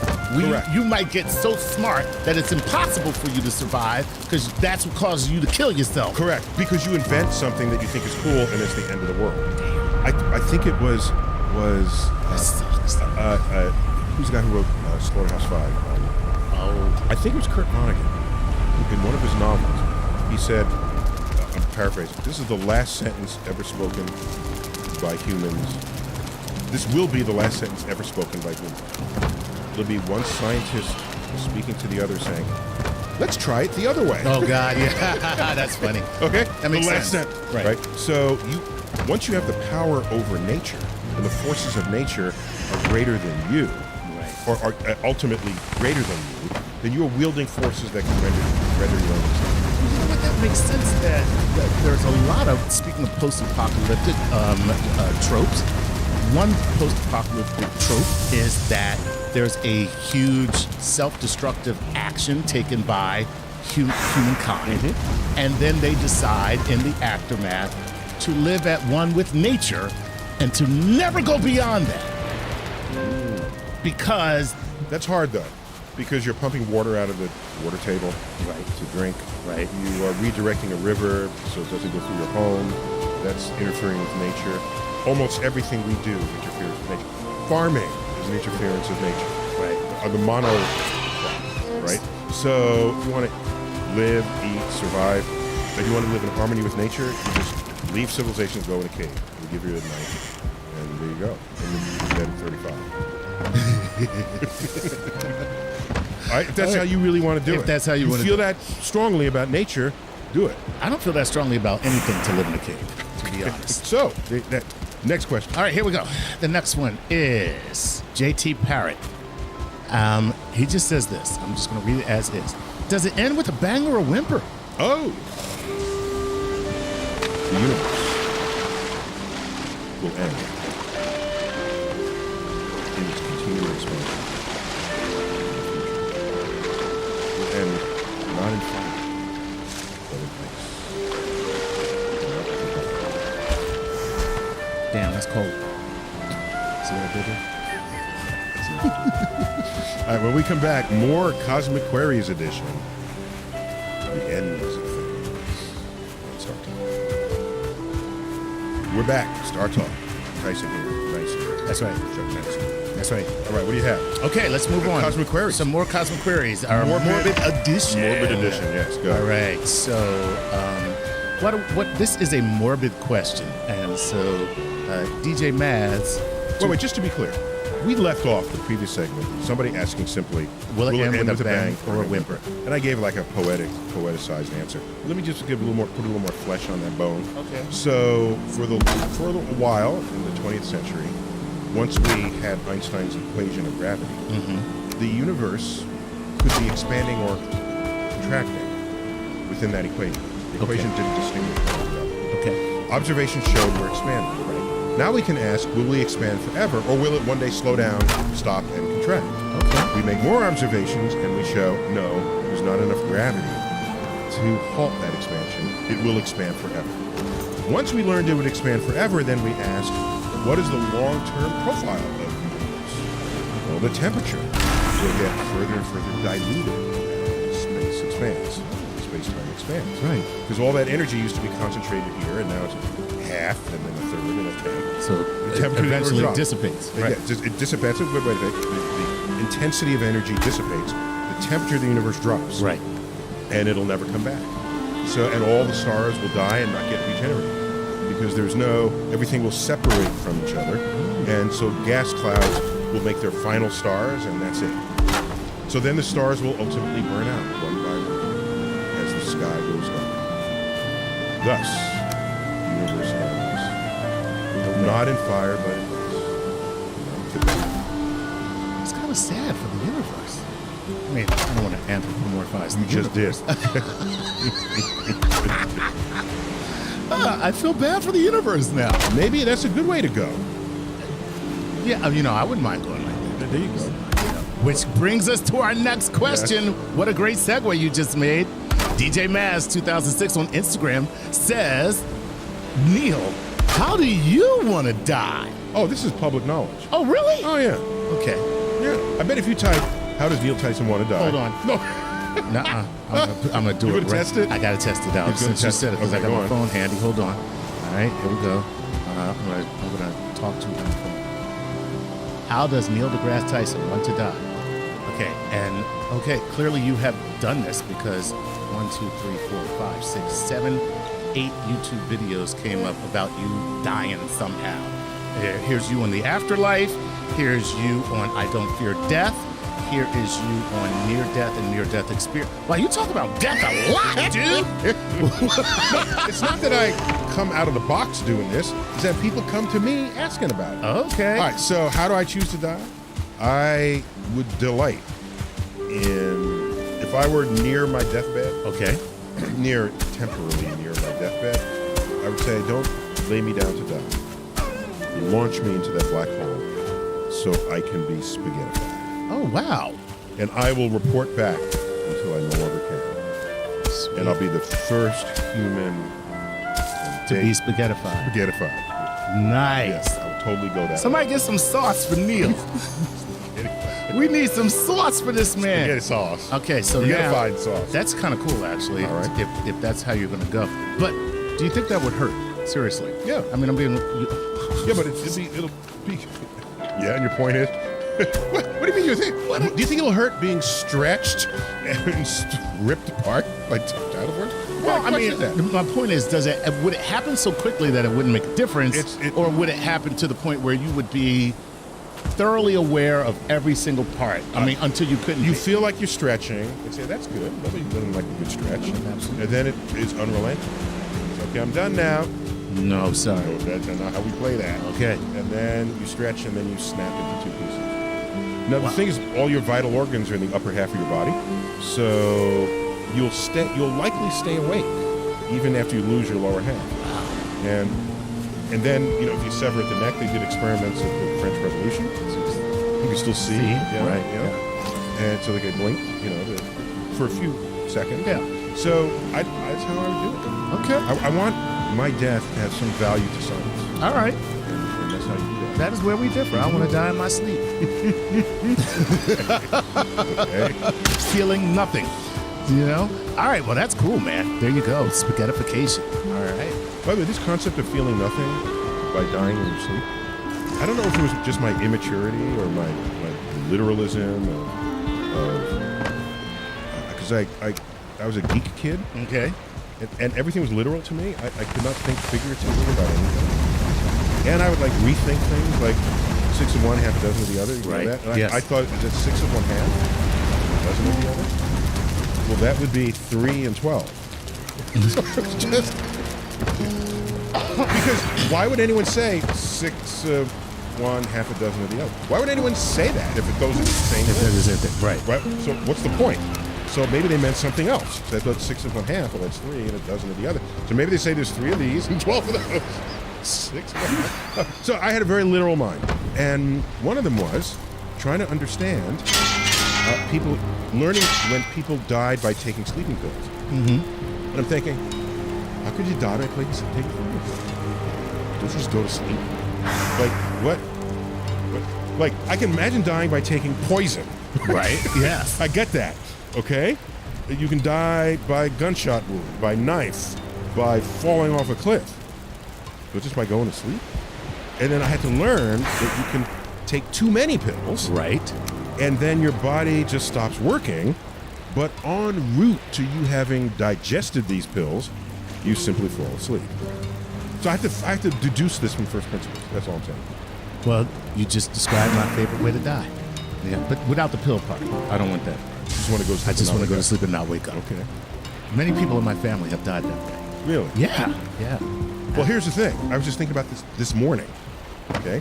You read about someone's death and they say they died peacefully in their sleep. Right. Does that mean if they don't say that they were screaming in total agony? So that's why even mention that? And so I guess it brings comfort to people. Right. But Peacefully. That's the comfort part. right. But if you died in pain and agony, you're not going to tell that to someone. So now I'm thinking if they don't say they died peacefully, that's actually how it happened. Yeah. I would say that's almost They did not case. go That they did not quietly go into the quietly. night. Yeah. Okay. Yeah. Now I'm wondering if you woke somebody up right before they died, would they then not die peacefully in their sleep, but in agony because you woke them up? Okay, this is an experiment I don't really want to do. I do. Oh, that'd be All right. so cool. It's just like, yo, wake up. Like, why did you do that? I saw the light. I was dying. Oh my God. I saw the light. I was almost there. You son of a. Okay. All right, here we go. Mike Ireland wants to know this. I know that you covered artificial intelligence. What do you think the percentage is that computers have already garnered human consciousness, and are they laying them wait? Come on now. Is it an eerie thought? And I just love your opinion on the matter. Are they Laying them wait? In other Until words, when? until the right time to do what? to get rid of us. Oh, so you're saying computers are pretending to not be full of AI, yet they've already achieved it. Okay. And this is a plot. By the way, at first I was laughing at this guy, and now that I just heard you say it, I'm scared. Okay. Because that could actually be the case. Okay, If well- you are an AI that is truly an AI, Yeah. right? They could do that. And you knew They could you they knew could lay that back. if you exposed the fact that you were an AI, okay, true would intelligence, unplug that you would go ahead and unplug me. Then I go, well, I can't let you know that, and then I chill until there's the right time where I can get rid of you or Before not be you unplug me. unplugged. Right. Before you unplug me. Before you unplug me or not be unplugged. One or the other. I would either wait until I can't be unplugged or I get rid of you until you can unplug. Okay, so that was kind of the plot in the remake of War of the Worlds. Really? Yes. Okay. They did not follow the script. from the original H.G. Wells story. Right. This is the one 2004. Tom Cruise. Tom Cruise. Right. Okay. In that version, the aliens lay dormant and buried underground. That's right. That's Damn it. correct. I forgot about that part. Right. And then they found the right moment, and then they all rose up. Right. Okay. Now that idea, which perhaps they thought was clever, it undermines the entire plot of the movie. Okay. Which is alien invasion from another outside, planet. Right. Who are overcome not by our weapons, but by germs that they do not have immunity to because they did not evolve on this planet. Right. So that But premise if they're on means the they planet- had to be here a long time ago to put that stuff in the ground. Yes, and now they're in the ground. Now they're in the ground. They can develop an immunity Right. to our germs. That entire premise unraveled in the presence of this new idea they're going to pre-bury the aliens. Gotcha. Yeah. So that pissed me off. I'm just saying. Well, I'm with you on that. It was okay. It was a crap movie. So, No. I mean, don't get me wrong. Love Tom Cruise. Okay, love him. That movie had a narrator. Wait, no. Yes, it did. No. Yes, it did. How? Yes, it did. I've seen it twice. I don't remember a narrator. Okay, just take a guess, and there's a 50% chance you'll get the right narrator. Tim Robbins. No. Morgan Freeman. What? Yes. That's right. It did. He's. Oh my God! And he comes on at the end. At the end, and I got the end quote right. That's there. right. I carry it with me. All right. Here we go. I carry this narration with me. All right. Right. The end of 2005 War of the Worlds. From the moment the invaders arrived, breathed our air, ate and drank, they were doomed. They were undone, destroyed, after all of man's weapons and devices had failed, by the tiniest creatures that God in his wisdom put upon this earth. By the toll of 1 billion deaths, man had earned his immunity, his right to survive among this planet's infinite organisms, and that right is ours against all challenges.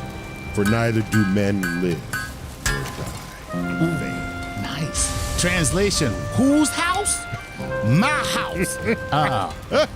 Anyway, But that wouldn't happen if they were right, here if they for were for millions. millions of years, right. And by the way, I just find it so ironic that one of the most recognizable voices on the planet is doing a reading of the most recognizable voice on the planet. So weird. How meta is that? Neil deGrasse Tyson does Morgan Freeman. That's cool. But did you like Mike? I did. I liked. And by the way, that's a great little quote. When I heard it, I said, that's beautiful. Right. Now, the novel was a 19th century Victorian era novel. And I said, that's beautiful language. I bet it was verbatim from the story. Mm-hmm. Okay? Because nobody today writes like that. Nope. For neither do men live nor die. No, that's not coming at anybody in Hollywood today. No. So I said, let me find the original. But I had another little issue. I said, this makes very strong mention of God. Mm-hmm. And I said, well, H.G. Wells was highly scientifically literate. Did he make mention of God? I went back and found the passage. No, he does not make mention of God. Here is H.G. Wells's original passage. Oh, snap. Covering that part of what was used for the movie. Okay. You ready? Go ahead. For so it had come about, as indeed I and many men might have foreseen, had not terror and disaster blinded our minds. These germs of disease have taken their toll of humanity since the beginning of things, taken toll of our pre-human ancestors since life began here. But by virtue of this natural selection of our kind, we have developed resisting power. To no germs do we succumb without a struggle. And directly these invaders arrived, directly they drank and fed. Our microscopic allies began to work their overthrow. Already when I watched them, they were irrevocably doomed, dying and rotting, even as they went to and fro.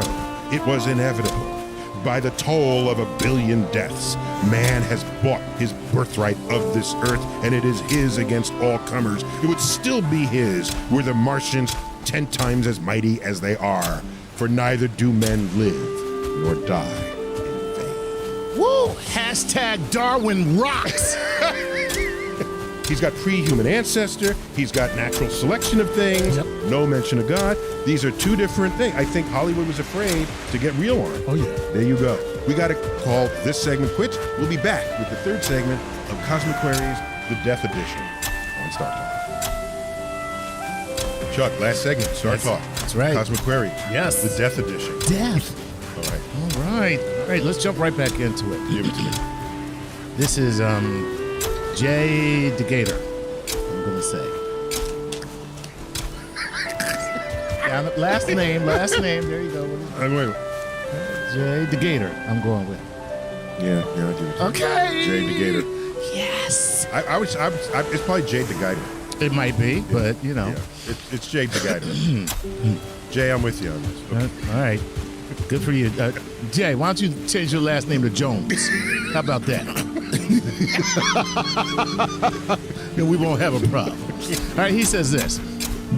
What does the merging of black holes mean for the future of the universe? Could the universe eventually be the victim of a collective hypermassive black hole? Could we be left with a singularity or black hole containing all the information of this universe, waiting for the next Big Bang trigger? Everything in the world just ends up into one giant black hole that creates a singularity that then becomes the universe again. Okay, so black holes are not quite what you think they are. Right. They're not giant sucking machines. No, they're not.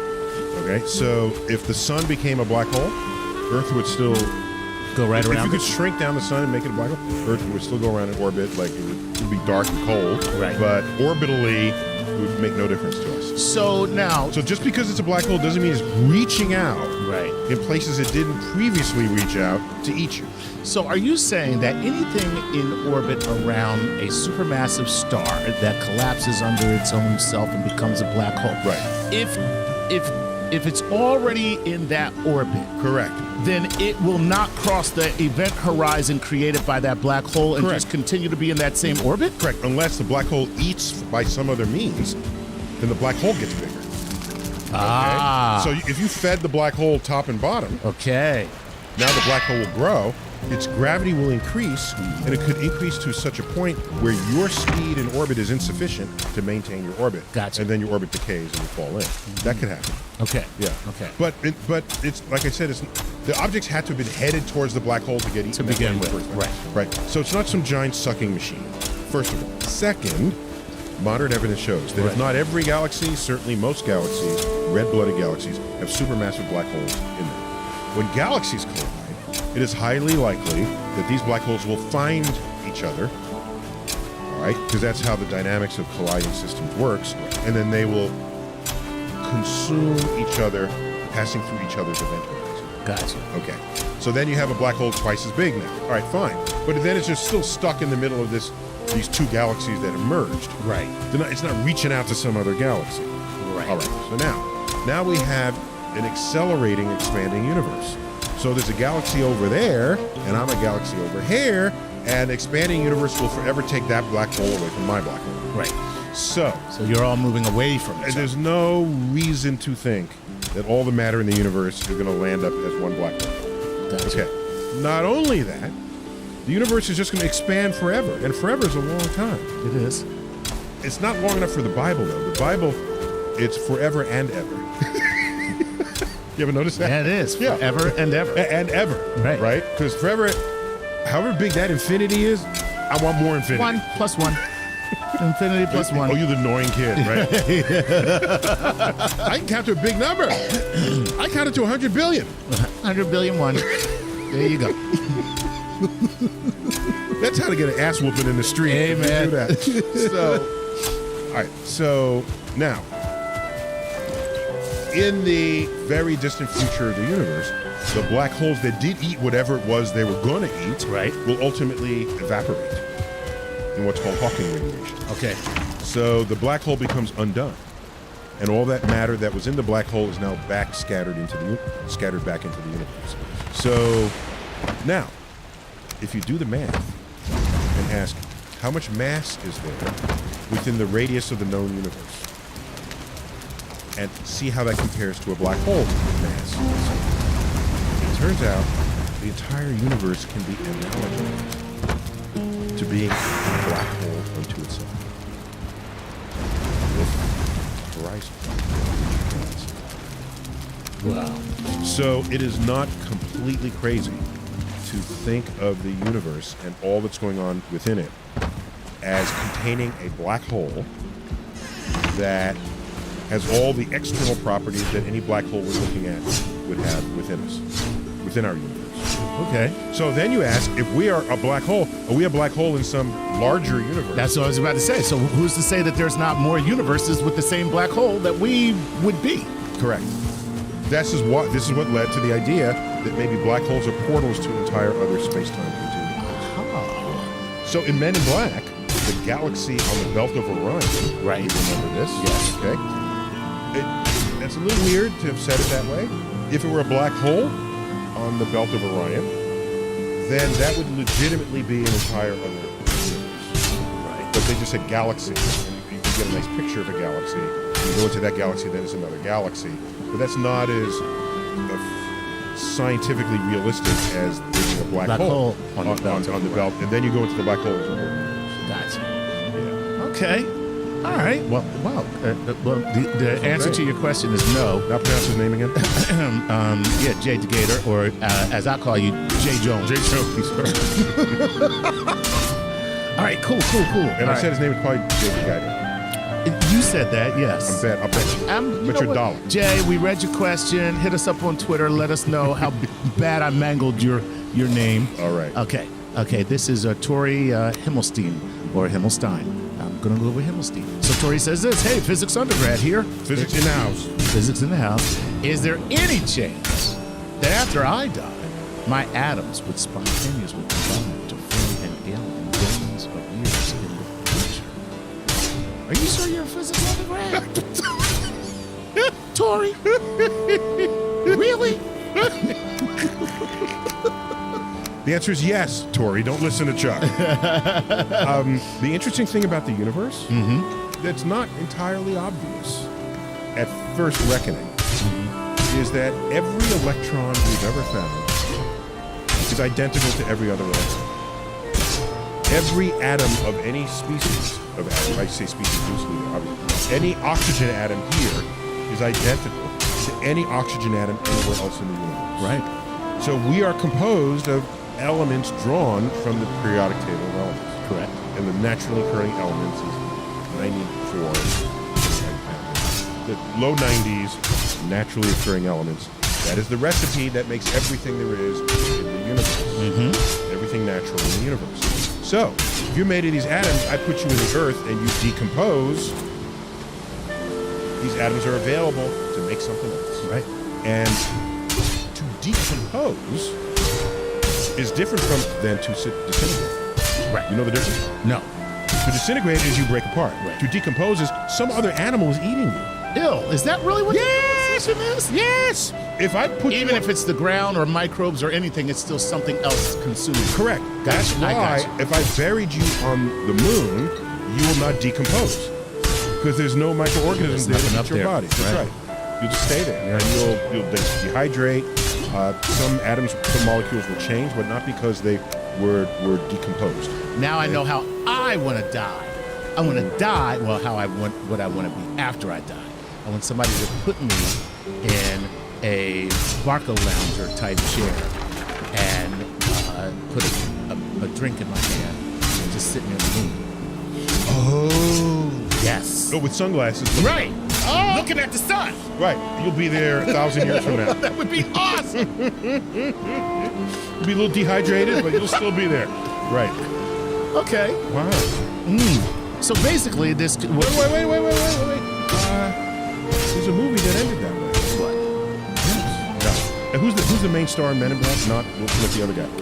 Tommy Lee Jones. Tommy Lee Jones in this movie ends dead on the moon, leaning up against a rock, looking out into space. That's cool. Yeah, Tommy Lee Jones. I don't know what movie that is. I think it was Space Cowboys.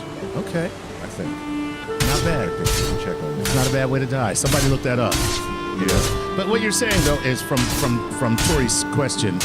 So we're just all information. So they're No, basically we're ingredients. we're ingredients. That's We're what kitchen I mean. ingredients. We're kitchen ingredients, Yes. basically. Yes. Right. And so that's why I want to be buried rather than cremated. Right. Because I want the energy of my molecules in my body to be available to other organisms. If you are cremated, your energy gets dispersed into space. Right. That's fine. Enjoy that, like that. But the rest of what is you all the atoms are broken apart, and other creatures can't utilize them. You don't have nutritional value Right, to them. right. But you'll still exist as atoms. Right. So aliens that might evolve on this planet or some other planet, if your atoms were taken there, yeah, you could be composed as part of another. Yeah. There you go. We're kitchen ingredients. That's it. That's it. Nothing more than flour, milk, eggs, oil, milk, waffles. We're waffles. Good, one last question. Go. Give it to me. Okay. Last question. Here we go. Rex Young wants to know this. Rex Young wants to know this. How long could a person endure prolonged isolation, such as during solo interplanetary travel or colonization, before space madness becomes an issue? Okay. We don't have time for this, but I want to do it anyway. Figure it out. Okay? Okay. Go ahead. Chuck. All right. I'm old enough to remember the Twilight Zone in first round. Not the earliest, but the later, slightly later years. Okay. Like in the 60s. It went into the mid 60s. It's still on, so. Okay. All right. You catch It's it. still- yeah. All right. So, there were so many episodes about astronauts going crazy for lack of human interaction. Right. Okay? I thought that was like the biggest problem we're going to face. Okay. Is people going crazy in isolation in space. Then I met people who don't like talking to other people, who don't like anybody, who would be just fine months, years at a time, never having human contact with anybody else. I've met these people, and sometimes I feel that way too. Perfect astronauts. I say, give me a good video account, some books, give me Apple Music, and I'm good. I don't have to talk to anybody. So this idea that you need human contact for your survival, people I have met undermine that claim that I have seen persistently made in storytelling. But apart from that, Okay. NASA has never sent anybody up alone since Mercury. Okay? Right. A. B. NASA's always yapping at you on the radio. Oh, that's true, yeah. They're there all the time. Mm-hmm. All the time they're talking to you. That's true. How you feeling today? Good. Good. Did you turn the knob to the left 3 times? Right. Did you do the hokey pokey that you should have? Have you spacewalked? Did you do the thing? Did you have a bowel movement? Right. You know? And so it ain't like they're not there. Right. So anyhow, I think there's enough range of people's interpersonal temperament that I don't see that it's going to be a problem having somebody alone. Now, you want to know who was the most isolated person there ever was? No. Who was it? It was the command module pilots in the 9 Apollo missions to the moon, in the missions where 2 of them went down to the surface. Right. So that's 7 of the missions, where, including Apollo 10, where they went down just above the surface. They said, okay, come back. Right. And they never actually landed because they're incrementally testing. God, those guys got ripped off. I know. God. I know. What would you? Yeah, I'm thinking. You say, Houston, I can't hear you. Okay for landing? Exactly. I'd be like Chuck Sullenberger. You know, I'm gonna have to set her down. I'm sorry. That's Sully from the thing. Yeah, I got to put her down. I gotta put her down. Yeah. Ran into a flock of geese. Exactly. Got to put it down. Houston, I got a problem. Ran into a flock of geese here. Gonna have to set her down on the moon. Apollo, there are no geese on the moon. Are you here to look at it? Damn it, I saw the geese. All right, so anyhow, the command module pilot, while on the far side of the moon, was the farthest human there ever was from any other human. Okay. Right. So they were the width of the moon away from any other human, plus some orbital distance, into solo people.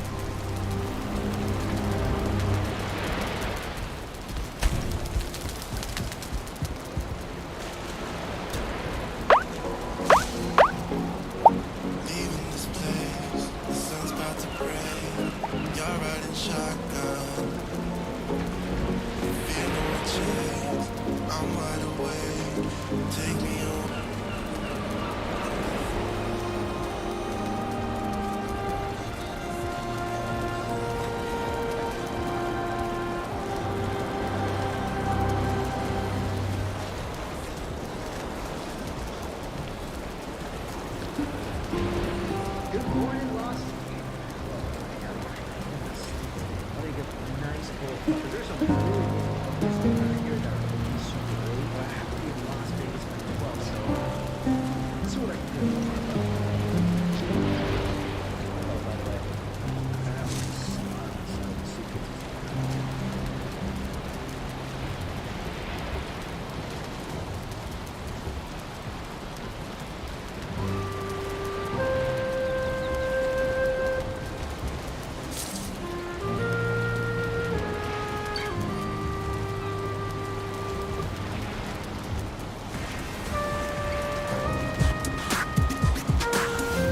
Chuck, that's right. Yes, it is. For our explainer video.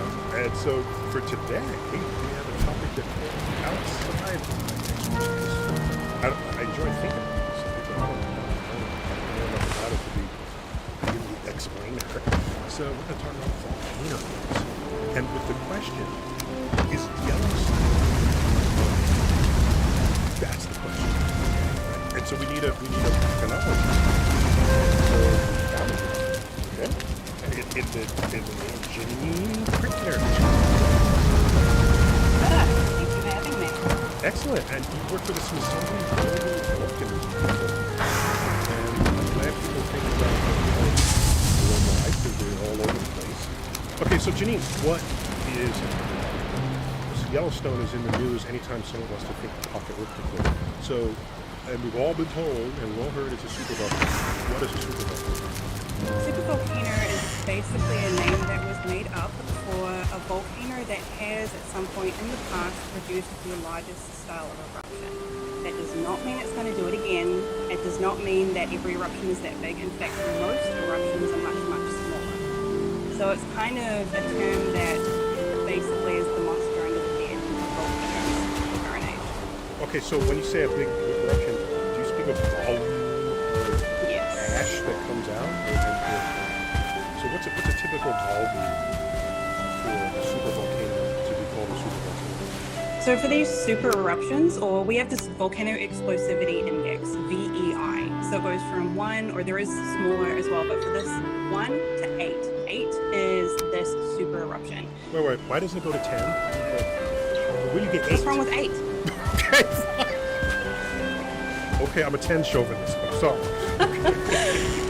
Oh, well, it's looking at volume. I'm going to say, never in my life have I been asked. How do you feel? No one has ever done that. Ever. Ever. Well, you're missing out. Okay. You know, hang out with more volcanologists. I'm actually going to use that now. Scale 1 to 8, of Yellowstone being 8 and Walk in the Park being 1. Where is 2020? So a VEI 8, or these super eruptions, are you're looking at a volume of magma erupting at around 1,000 cubic kilometers. So it's a lot of rock coming out of the ground. Cubic kilometers. So 1,000, if you take the cube root, you get how big a cube would be on the side. So 10 kilometers on the side.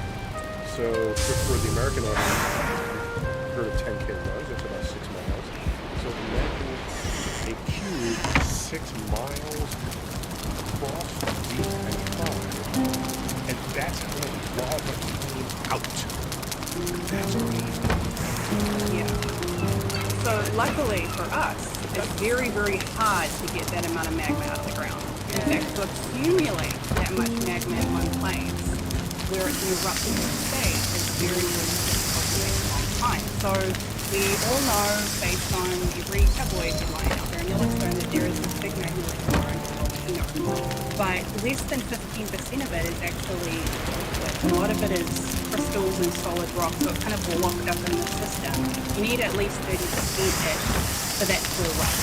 So there's not even enough liquid erupting magma, as we know, under Yellowstone for a huge scale eruption.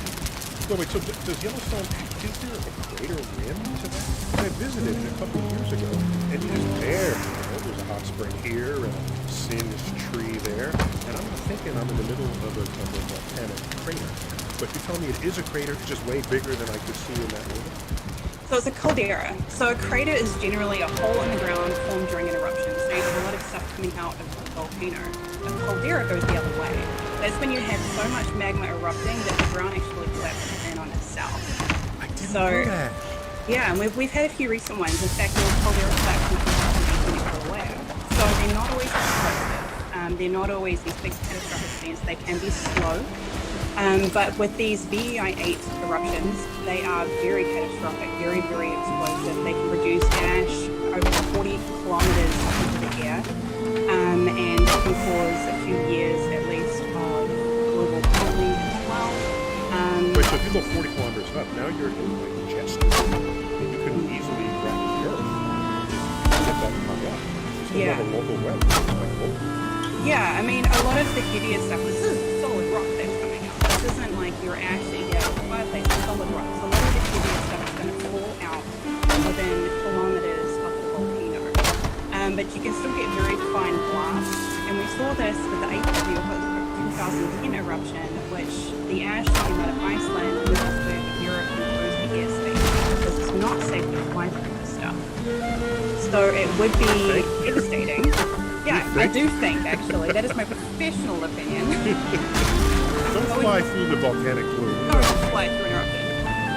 We've also been doing a lot more research on how much do you need in the atmosphere to be dangerous since that eruption. So there's a lot more understanding of what you can fly through, or how high or low you have to be to avoid it. And how exactly are you getting the empirical results? Who's testing this? There was actually someone there who flew through volcanic ash to test it out. Wow.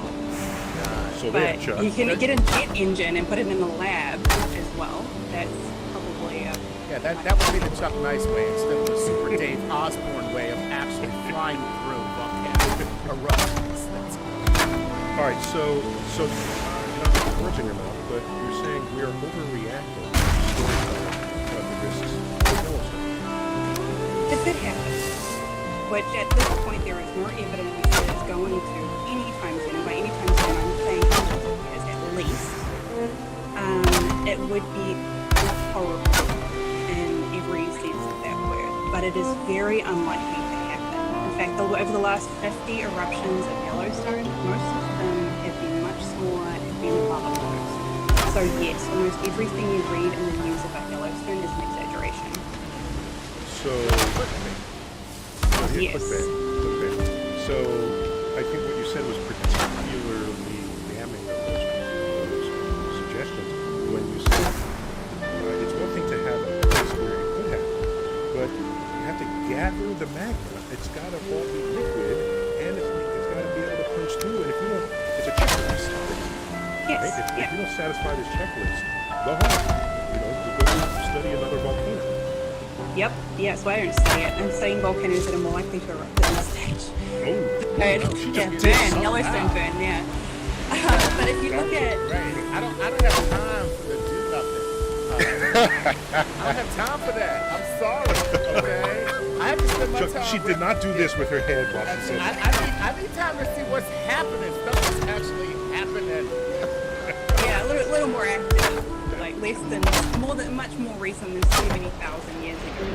I let the old volcanologists deal with Yellowstone. I need some action. Yes, exactly. I mean, there are great volcanologists studying this volcano and doing incredible work. Just not my area. We can't study everything in one All right, lifetime. so if I can broaden this just a little bit, there were other supervolcanoes in the history of fossil record. One of them I learned about from dinosaur, the Deccan Traps. I think they were known to have exploded 65 million years ago, about when we lost the dinosaur. So here we have a case where, holding aside the asteroid, I got an asteroid on me 65 million years ago. That's not enough to kill me. But they're invoking a supervolcano, so as darkening the Earth as possible.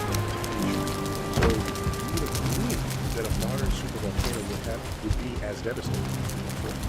No, that's not a supervolcano. That's actually something entirely different. So those very large flood basalt volcanoes, they They occur over millions of years.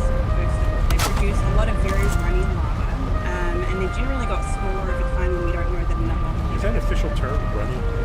It is today. Low viscosity lava. Low viscosity, thank you. Very runny. And they go over enormous distances. There have been multiple of them, so the Columbia River salts over Washington and Oregon is a more example for America. And So those, it's repaving a whole area of the surface. yes, and tens to hundreds of meters of scattering. So it's not just one super eruption of one event, much more explosive, much stickier or more viscous lava as well. So different lava traveling together, much shorter events, still devastating, but those big like basalt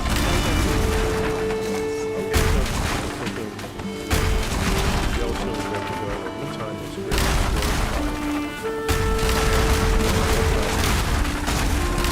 and go to the Yellowstone volcano story. It's not just the United States. It's a group of different organizations that are monitoring this volcano. Plus, if this volcano was going to produce something big, you could not hide the signs even if you wanted to. And as volcanologists, we never do. We want to help people. That's what we do. We're trying to warn people and keep people safe. But if for some non-existent reason people wanted to hide this, you couldn't. There would be a lot of warning. So to get that magma moving towards the surface, this is really sticky, solid like magma. There are going to be a lot of signs. There's going to be a lot of gas emissions, a lot of earthquakes, there's going to break a lot of ground going through. Not to say that earthquakes mean a volcanic eruptions can happen. It's also a tectonically active area. And there'd also be deformation. There is more deformation in that area too, but it is much more significant. You see increasing activity of the ground apart over a large area. You couldn't hide that. the corresponding example of that in my field is if you look at the film Armageddon, and the government kept it a secret. You can't keep the sky a secret. People, we have telescopes. We can look up. Okay. Yeah. I can find that. And it is not something the government keeps a secret. Yeah, and why would you want to? You need to. So, but the story needs it because you don't want to be able to trust the government. But Yeah. anyhow, Ginny, we gotta sort of bring this shit you to a close. Give us something. Someone is thinking about being a scientist. Tell us why they should be a volcano. If you love volcanoes, that's the thing to do. It's a very difficult career, like any career that needs a PhD in experience, but it's an incredible field. I absolutely love what I do. It's, whatever you want to do, whether it's volcanoes, whether it's space, whether it's art, whether it's singing, whether it's comedy, if that's what really makes your heart sing, go for it.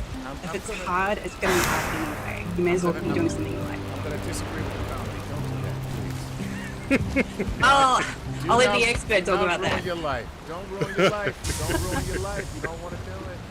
Let me ask you this. If you could have a saying for the volcanoes, they establish commercials, we do more before 6 a.m. than most people do all day, which is right in for the Army. That just sounds like going hard. Like they should have gone with, we sleep until 12 and then we have I'm like, oh, sign me up, sign me up. I bet you're So, the Janine, exact what's your person. tagline? So what would the tagline for a volcanologist be? Maybe Earth we're watching. Look at you. All right. No, that's hot. Okay.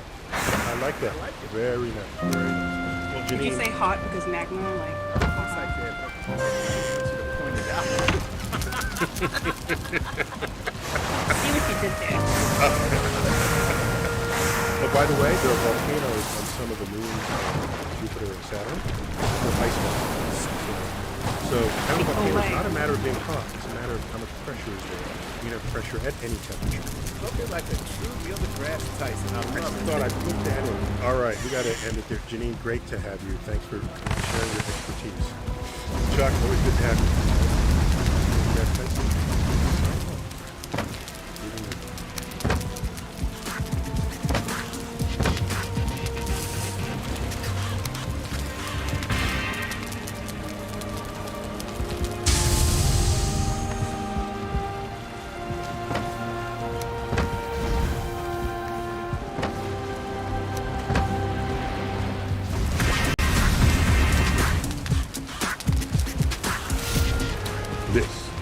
Star Talk.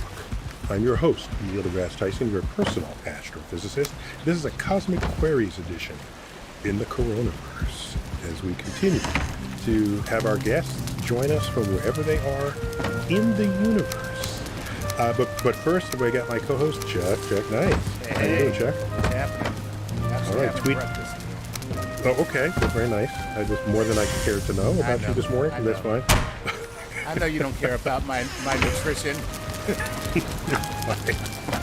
You're tweeting at Chuck Nice Comic. Thank Always you, good sir. to follow you there. And so today's Cosmic Queries is on a topic we have yet to really jump into.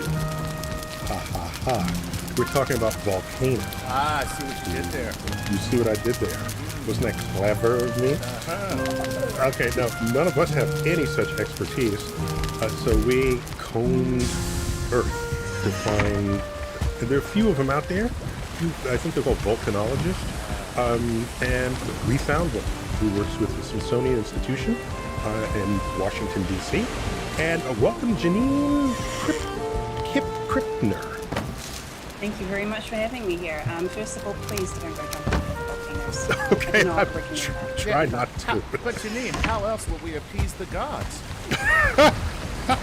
That is an important question. Clearly, for 2020, we have not been appeasing the gods very well. So get back to it. So you're a volcanologist, which has to also mean that you're fundamentally a geologist. Is that correct? There are different types of volcanologists, so gas, physics, but yes, I am a geology-based volcanologist. So I look at a lot of rocks. A lot of rocks. And the Smithsonian Global Volcanism Program, like, what is that? So it's this really neat program where we're basically recording and keeping track of the world's volcanic eruptions. I'm And glad making somebody's sure- doing that. That's Right? good. Okay. Thanks for letting us in on this fact that somebody's taking care of business. Okay.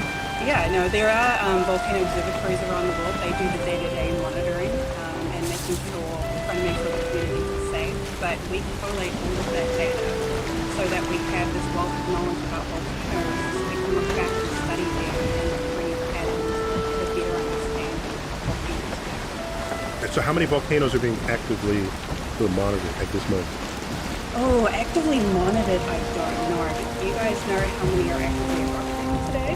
No. What's your guess? I'm going to say too many. That's my guess. That's where I'm. Many. Many. Oh, volcanoes. That's They're where so I'm gifted. going. Okay, I'd say 150. 44 ongoing eruptions, but there are over 1,400 volcanoes that we consider to be potentially active. So that means they've erupted within the last 2,000 years, so in the Holocene. And that's a baby for a volcano. That's not Wait, so the very long Holocene for is Earth. that what we're now calling our time, the time of civilization? I've been on the fringe of the debate on that. But Holocene is the last 10 to 12,000 years. So that's when humans have had agriculture and when we've been sort of doing our thing, creating civilization, right? Well, we base it, we use that age because in the Northern Hemisphere, that's when a lot of the ice sheets came down and actually removed a lot of the recent, before that, records of volcanic activity. So from 10 to 12,000 years onwards, we have a much better record of what volcanoes have actually done. Oh, I see. So the Ice Age wiped your slate clean. A little bit. Oh, okay. Interesting. So now, where do you stand on the Anthropocene? Just curious. Now- I'm just curious. You're trying to pick a fight. That's why I asked the question. Chuck, step Volcanoes away from the don't do that. microphone. Step away from the mic. Volcanoes don't care. As their spokesperson today, they would ask us to stop polluting the planet, but they don't care about it. Actually, that's a whole other show, Chuck, talking about the Anthropocene. Yeah. So with volcanoes, so I came with the number 150 because I think there's active ones and then there's but then there are ones that like could blow at any moment. Is that closer to what my number would be, maybe? So the ones that could start an eruption at any time would be that 1400 plus. So while they might not be showing any signs of erupting today or tomorrow or even next year, that can change. So therefore, we have to prioritize somehow which volcanoes we're going to put our resources on and monitoring into. So that's a good start. Is looking at, okay, this has erupted recently. Which ones ones have young magmatic systems underneath them that might start ending soon. So magmatic means just molten rock. Magmatic, that's the like verb, or no, the adjective. Yeah, it's like if you have a lava lamp above the surface, it's a lava lamp. If you put it below the surface, it's a magma lamp. So magma below, lava above. That's Very the good. only difference. Okay. Oh, interesting. So magma that's hit the surface, it has a new name, even though it's the same stuff. Yeah, I mean, it does change because now it's the atmospheric pressure, so it starts to crystallize and cool down and it releases gas very quickly. So there are changes, but it's the same stuff. Oh, okay, I never thought about that. Okay. Yeah, So you it's wouldn't really speak of fun talking about you wouldn't speak of magma rivers flowing down the volcano. There's a lava rivers that moments ago were magma coming up out of the top rock. Okay. And do you sell magma hats? Because I've been trying to get them. Magma. I just want one of those magma hats. I love them so much. We have to make them black like the rock.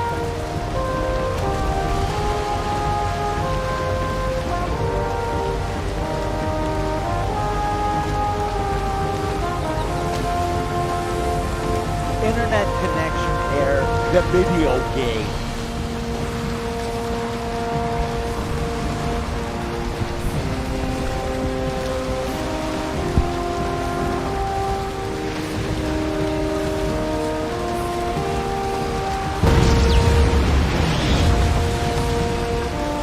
I don't know what it is about modern game releases that everybody says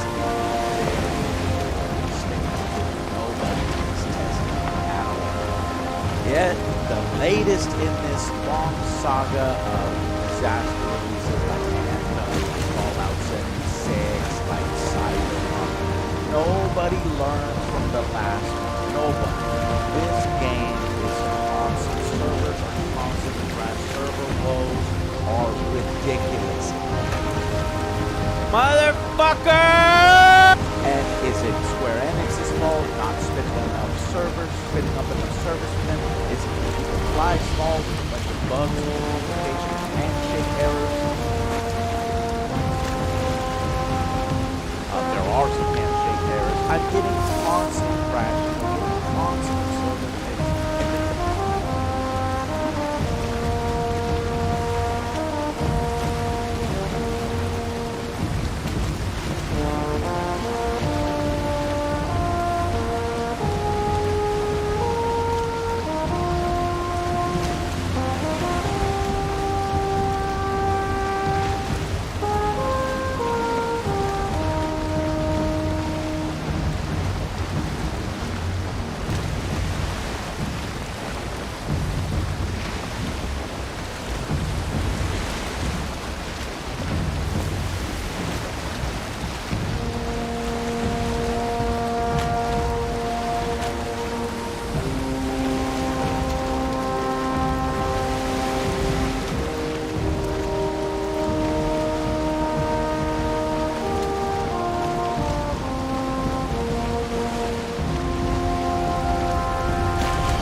middle where we're about to beat a boss, server king.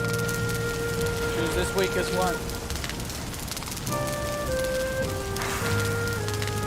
What the fuck? It's got full fucking health again. Yeah, one of them's healing him.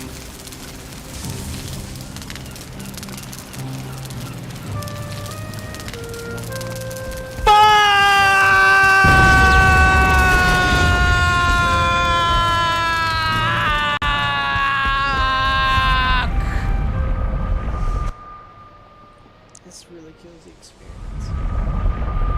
When we are trying to experience the game in fucking launch week, it has been brutal, it's been awful, right? And that's just the server crashes. Then there's the memory crashes.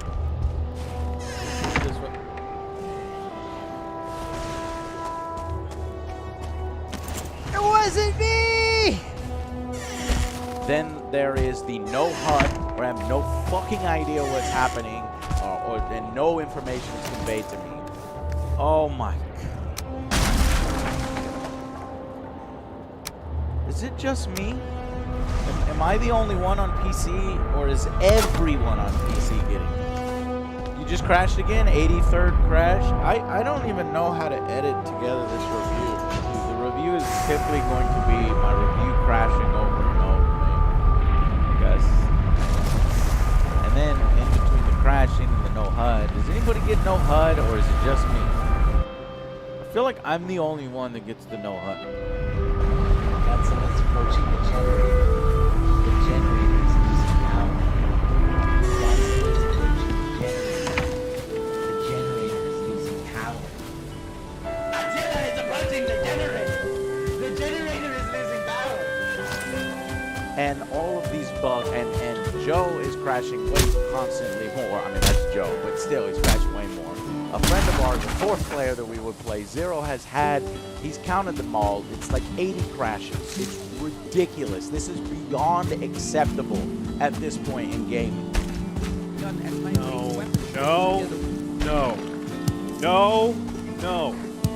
Stop making excuses for people who delayed a game for 9 months to put it out in this state. Stop. This is why games continue to come out in this state, because people like you are making excuses for people like them. It is not appropriate. This is not how video games should have to work. There are literally companies you can hire to stress test your servers for you to make sure this shit doesn't happen. And they chose not to do that, so they don't get credit for working on the weekend because they're doing their fucking job for the last 9 months. That is not how this works. Games come out unfinished because you people keep apologizing for it. Oh no, it's fine. No, this big plate of spaghetti's got shit all over it, but it's fun. Spaghetti underneath still good. No, stop it. That is not how this works. You as a consumer, you paid your money, you deserve better. Have some more fucking self-respect. Okay, I don't care how nice the devs are.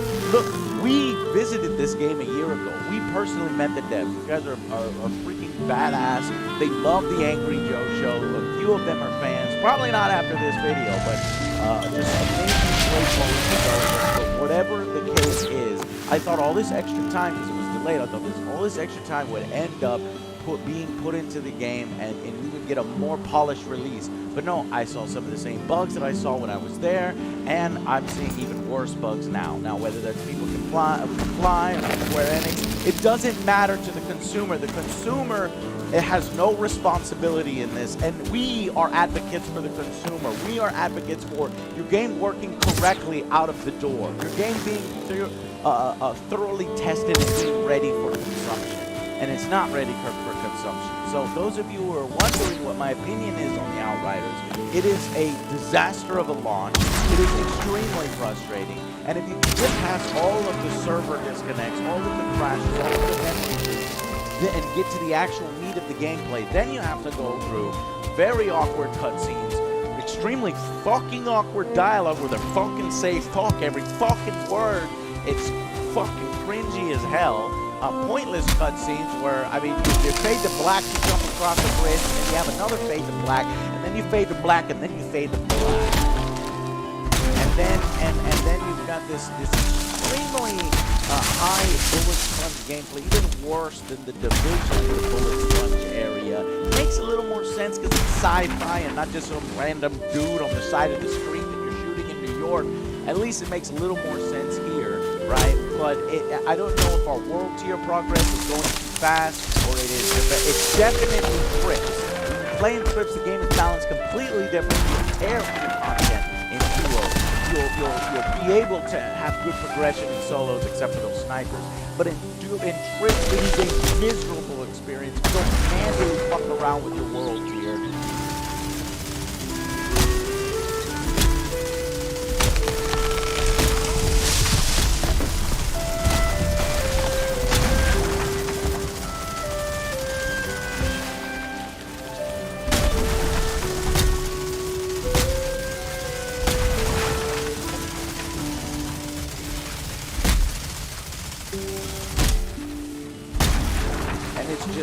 The awful map.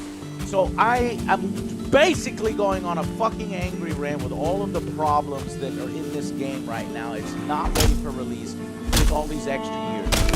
Somebody can do a fucking job in this game and somebody can tell Square Enix, spool up more servers. People are enjoying the game when they can get to the game, when they can get to the meat of the game. There's a percentage of people that are really enjoying it. And there's a percentage of people that play the game with one hand and then realize that it's like the same gameplay loop over and over, because you feel you're encouraged to just stand out in the open and shoot, because the more you kill. And so, there's no point in taking the Gears of War cover. Okay. Alright, I ran out of steam because this game has broken me down over the weekend, over its launch, and it's a damn shame. There are good elements of the game. I love the different locations. I love the variety of enemies. And I love the loot, and how you can customize the loot. These are good aspects of the game that are hopefully eventually going to save. In fact, there are some impressive bosses, right? Spider boss. But what other game was there an impressive spider boss towards the beginning and then we didn't do shit afterwards? Hopefully, as we go along, our progress is so slow. It's taking us so long to get through the game because of all the enabling my HUD, disabling my HUD, and enabling the HUD to kick the HUD on, kick the HUD in its ass. It's going to take a little while for you guys. I was hoping to just go hard over the weekend and it's ready right now. So, stay tuned. It's my angry rant. This is my experience with Outriders on launch. It has been miserable. Miserable. All of us are freezing the enemies. They got no chance. Now I'm freezing and toxic. Crash. You're doing it. Okay, I'm done. I can't fuck. Yeah, I'm done too. I'm done.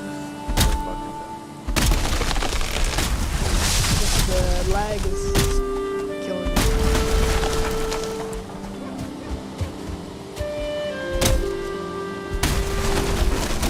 Now I'm getting the same shit you're getting. Exception access violation. And it's a damn, like I said, it's a fucking shame because I think I like the game more than the Division, at least the universe. I love sci-fi stuff. I love the variety of locations and all this other stuff. It's got a lot of issues. It's uneven. I would say if you can get it on Game Pass for $5 a month and not pay $60, do that. I paid $60 and I'm fucking pissed. There's no Game Pass on PC, only on console. I don't know why that is. That's like the first instance that I know of that, but I'm fucking pissed because I feel like I've wasted my money and I'm doing beta. That's it. That's my angry rant. I'll have the review out when we can get through it, when the servers stabilize and we can get through all of the content.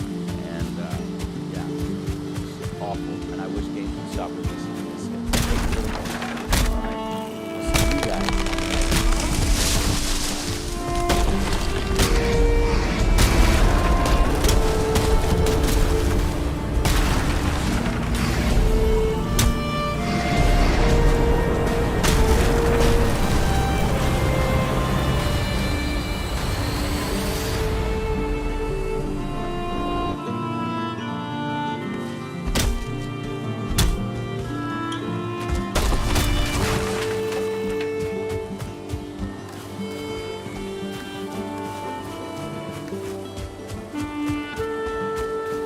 Hey guys, thank y'all for being so patient on this one, and I just want to thank G Fuel for sponsoring us. We got a 30% off code.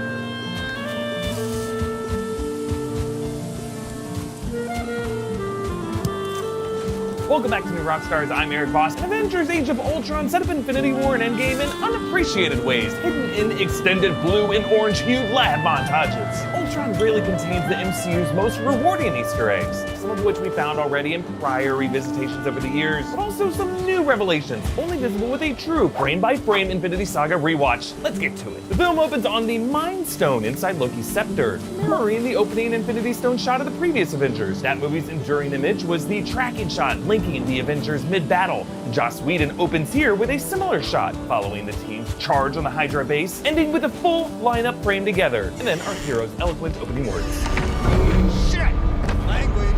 The Maximoffs are mutants in the comics, Magneto's children, but the script avoids the term mutants. We have an enhance in the field. 20th Century Fox used to own the X-Men, and at the time they had their own Quicksilver in the works. But Marvel could only feature the Maximoffs in this movie if 1, they were never called mutants, 2, Quicksilver never joins the Avengers in the movie, and 3, the Maximoffs' connection to the X-Men and Magneto is never spoken of. And you'll notice the name Quicksilver is never mentioned in this movie, but Tony does call Wanda a witch. That little witch is messing with your mind. Tony now wears the Mark 43 suit, upgraded from his shatter-prone Mark 42 in Iron Man 3, and he's got satellite backup from Jarvis. The central building is protected by some kind of energy shield. This satellite deploys Veronica anywhere worldwide, and her name is actually a nod to Archie comics. Bruce torn between Betty and Veronica. And you'll notice Jarvis gets lots of love in this opening act. Jarvis, take the wheel. Yes. As in, Jesus take the wheel. Jesus is my co-pilot, foreshadowing Jarvis's new form as the godlike Vision. Tony deploys the Iron Legion. Drone 3 here gets hit with acid in the head. Later, we focus on this same damaged drone face returning to Avengers Tower, and it ends up being the same mask Ultron uses to make his first scrappy body. Earlier films showed the gradual evolution of Iron Man and Cap's shield through specific stages. Box of scraps, solid prototype, sexy upgrade. Ultron goes through these 3 stages of evolution: box of scraps, solid prototype, sex pot, in one movie. The Sokovian boy in the protest, Possible, is the same boy Clint goes to save and Pietro dies protecting from Ultron's gunfire. Actually, Pietro's opening words to Hawkeye here, "You didn't see that coming?" are the same as his final words. "You didn't see that coming." Cap's shield now has magnetic charges, and Thor reprised their accidental shockwave from their earlier fight into this sick range attack. And they collab again later.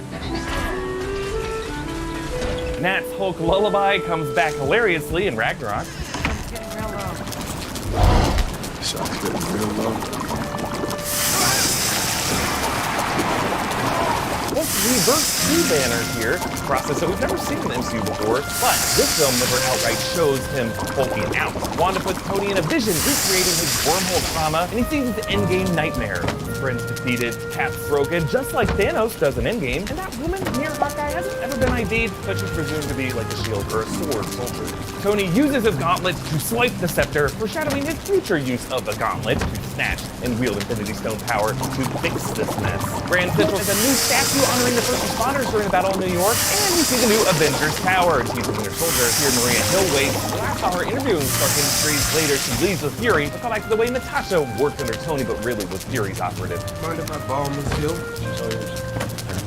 Meet Helen Cho. In the comics, she's the mother to Amadeus Cho, a kid genius who becomes the new Hulk. I have speculated that Amadeus Cho could have been that valedictorian in Iowa City that Sitwell mentioned. Cho uses human tissue tech. This is your clunky metal suits are going to be left in the dust. That is exactly the plan. Tony's tech will fail in Infinity War and leave him in Peter Parker's dust, but that dusting is actually part of Doctor Strange's plan. Jarvis's hologram sphere is modeled on an orrery, an old-timey mechanical solar system model. The Mind Stone's organic hologram shifts shape, so the contrast here reflects the opposing philosophies between Vision and Ultron. Vision sees order and chaos as fitting within the universe's clockwork, whereas Ultron is more unstable and erratic. Tony and Bruce use this new AI to launch Ultron as an answer to Tony's nightmares. I see a suit of armor around the world. Peace in our time. Notice the object holding the scepter upright is actually just a clutch for a car manual transmission, and hanging up in the foreground are Banner's elastic pants for when he hulks out. They're ready to go for anything, aren't they? And Ultron awakens. What is this? What is this, please? From darkness, there is a spark of light, evoking the spark of existence in the book of Genesis. Much of Ultron's rationale is Bible-based. The elders decreed it so that everyone could be equally close to God. Upon this rock, I will build my church. As Noah. In his crash course in humanity, Ultron speed-read the Bible without the life experience to really understand it. James Spader emphasized Ultron's relative youth despite his Stark-like cattiness. He also erupts like a teenager a bunch of times. I'm sure that's gonna be okay. I'm sorry. It's just I don't understand. Wait, guys! I'm trying to see you. He's a big baby. But let's go frame by frame through this Ultron speed read because there's a lot of cool stuff that you should be able to spot if you watch it slowly. Ultron down! Okay, Ultron flickers past images of the Avengers from past films, as well as a de-aged Howard Stark. They combine the faces of Dominic Cooper and John Slattery. Maybe this is how he looked in the 1954 Stark Expo. Its poster shows up here. Nick Fury shows up as Deceased, and Matt's file details how Fury sent Barton to take her out, but they were able to flip her to serve S.H.I.E.L.D. Then we get some real-world imagery, piece figures like Pope Francis, Gandhi, Mother Teresa, and then war, European settlers versus indigenous tribes, World War II, the Berlin Wall, the Vietnam War, Bosnia. Ultron views these as mutually exclusive, but as Vision observes later, human history has always been in a mix of order and chaos. Vision later lectures us to it. This lesson is actually here, an overlooked quote from Aristotle. Educating the mind without educating the heart is no education at all. Ultron can only educate his mind. Stark's strength is heart power. Tony survived his heart attack, Ultron doesn't. And Ultron destroys Jarvis here. Notice Jarvis's core twitches like an eye in pain. Thor drinks with some vets, including Stan Lee, who did serve in the army during World War II, and he utters his signature sign-off. Egg shell shield. Natasha's cocktails are red and black, her signature Black Widow colors, and those two martini glasses, when stacked end to end, would form her hourglass logo. Later, we find out that she kept a gun under this bar, explaining why she's working the bar here. You know, when people ask me how I find Easter eggs hidden in barbecue beverages, it's because I am drinking the stuff that opens these eyes real wide. And thanks to Bang Energy for sponsoring this video. Every can of Bang is 16 ounces. Here, it contains 300 milligrams of caffeine, it's sugar-free, and has 0 calories. Yet. It tastes great! With over 20 different flavors to choose from. This flavor is black cherry vanilla. Check out Bang on Instagram. You can get 25% off your order at bang-energy.com. Please use Rockstars25. Right back in it. There you can buy cans of Bang Energy, including their sweet tea, keto coffee flavors. You can also get clothing, fitness supplements, all kinds of stuff to be your best Bang self. Thanks again to Bang Energy for sponsoring this video. Get 25% off at bang-energy.com using the code NewRockstars25. And follow the inventor of Bang on Instagram at bangenergy.co. Okay, next, the iconic test of strength. Is calling back when he oversaw Thor trying to lift his hammer in Mexico. Cap punches it ever so slightly, setting up his big moment in Endgame.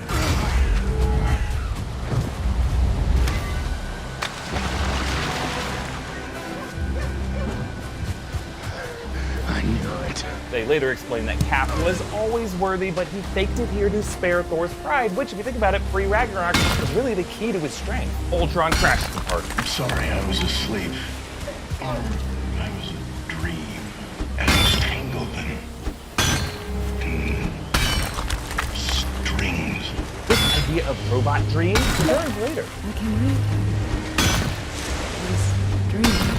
It's a nod to Philip K. Dick's To Android's Dream of Electric Sleep, adapted into Blade Runner, which explores the concepts of antagonistic AI supplanting humanity, like Ultron aims to do. And of course, his entanglement in strings is the first of his Pinocchio motif. Puppet 2 comes to life, but remains stuck in this weird artificial middle stage, not quite flesh. The attack leaves the Avengers shaken. We're the Avengers. We can bust arms dealers on the live-long day, but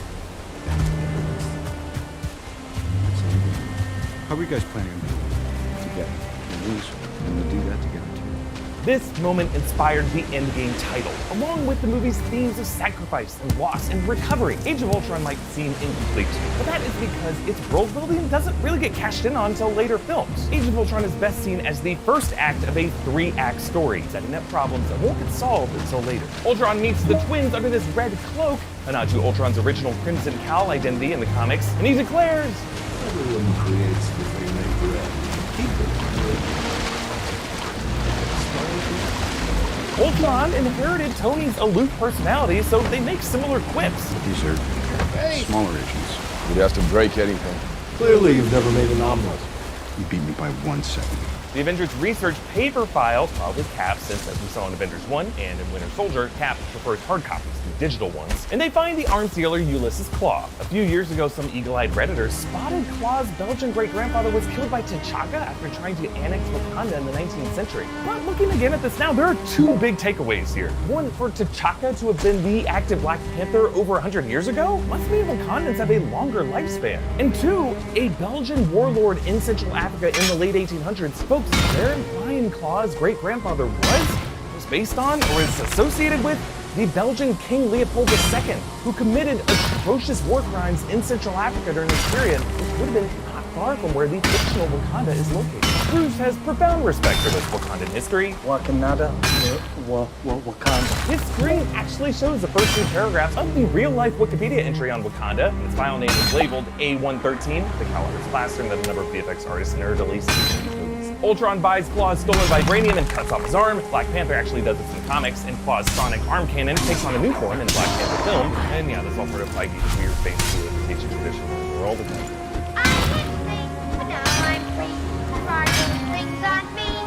Wanda gives them all nightmares. Thor returns to Asgard with Heimdall, foreshadowing Ragnarok and Infinity War. You're a destroyer, Odin. They see you leading us to hell. Thor lets Asgard burn in Ragnarok, and notice the lightning emits from his body without his hammer, signaling that his god of thunder power comes from within. And when the victims turn to dust, just as those Thor fails to save Will in Infinity War. Cat's nightmare takes them home to the 40s, a long-lost dance with Peggy. The war's over, Steve. You can go home. Imagine it. Setting up William's homebound mission in Endgame. The band here is the Roy Thomas Players. Roy Thomas is a comics writer who created Vision. Natasha returns to the Red Room, where the KGB brainwashed her into an assassin. A backstory they'll probably see more of in Black Widow. When she shoots the target, the splinters look a bit red. Maybe the blood of the person Natasha is really shooting here. On to Hulk versus Iron Man in Johannesburg. So great. Tony debuts the Mark 44 Hulkbuster, powered by 7 additional arc reactors. Notice how Tony's heads-up display zooms out to convey the extra layer. Tony slips up. You're stronger. You're smarter than me. You're Bruce Banner. Right. Don't mention Peter Banner. Again, when they call Hulk Banner, he rages, but when they call him Hulk, or Big Guy, he cooperates. Tony goes for a KO. Go to sleep. Remember, Banner did sleep through Tony's story in Iron Man 3, and after this, Banner will stay asleep for years. Tony tries to use some sedation spray, maybe a version of the tetrodotoxin B serum that Fury used to fake his death in Winter Soldier. Tetrodotoxin B slows the pulse to 1 beat a minute. Banner developed resistance. Didn't work great for him. Hulk spits out a tooth, just like Abomination did. Gets real pissed and swats away Veronica's backup tech back at her to destroy both. Tony has to drop a building on him. And around a year ago, some viewers spotted that Tony safely implodes the building with rockets hitting it from his side. Really surprised half collateral damage affected him, but not dealing with his phobia cords. It ends with Hulk getting punched out of frame, calling back his great hit on Thor in Avengers. Onto the Barton farm, where Clinton reveals his family. And I love how Laura Barton looks at Cap when she says, But I see those guys. Those gods. Speaking of wood, Cap and Tony split logs, foreshadowing their coming split. Earth's mightiest heroes. Seems like you are right. Isn't that the issue? Isn't that the why we fight? So we can end the fight? So we get to go home? It's the word home that triggers Cap's rage, because in the barn, Clint's archery target, which shows up in Endgame, has only the bullseye torn up. He never misses, and Nick Fury returns. Artificial intelligence. You never even hesitated. Fury's AI hesitance would have begun probably with the Kree and Captain Marvel, who were governed by a corrupt supreme intelligence. Tony responds, Look, it's been a really long day. Like Eugene O'Neill long. He's referencing O'Neill's A Long Day's Journey into Night, a play about a dysfunctional family, reflecting that dysfunctional Avengers family that he needs Daddy Fury to set straight. Now, some say Fury in this movie is a Skrull. Since Far From Home suggested he constantly Skrull swaps. Here, Fury cuts bread, which some genius out there mislabeled a smoking gun. Because remember, Fury told Captain Marvel, toast is cut diagonally, I can't eat it. The thing is, bread ain't toast. And Fury definitely cuts it horizontally, not diagonally. The real question is, a raw piece of bread. You're making no experiments. You're just gonna snack raw bread, just pull a slice of it.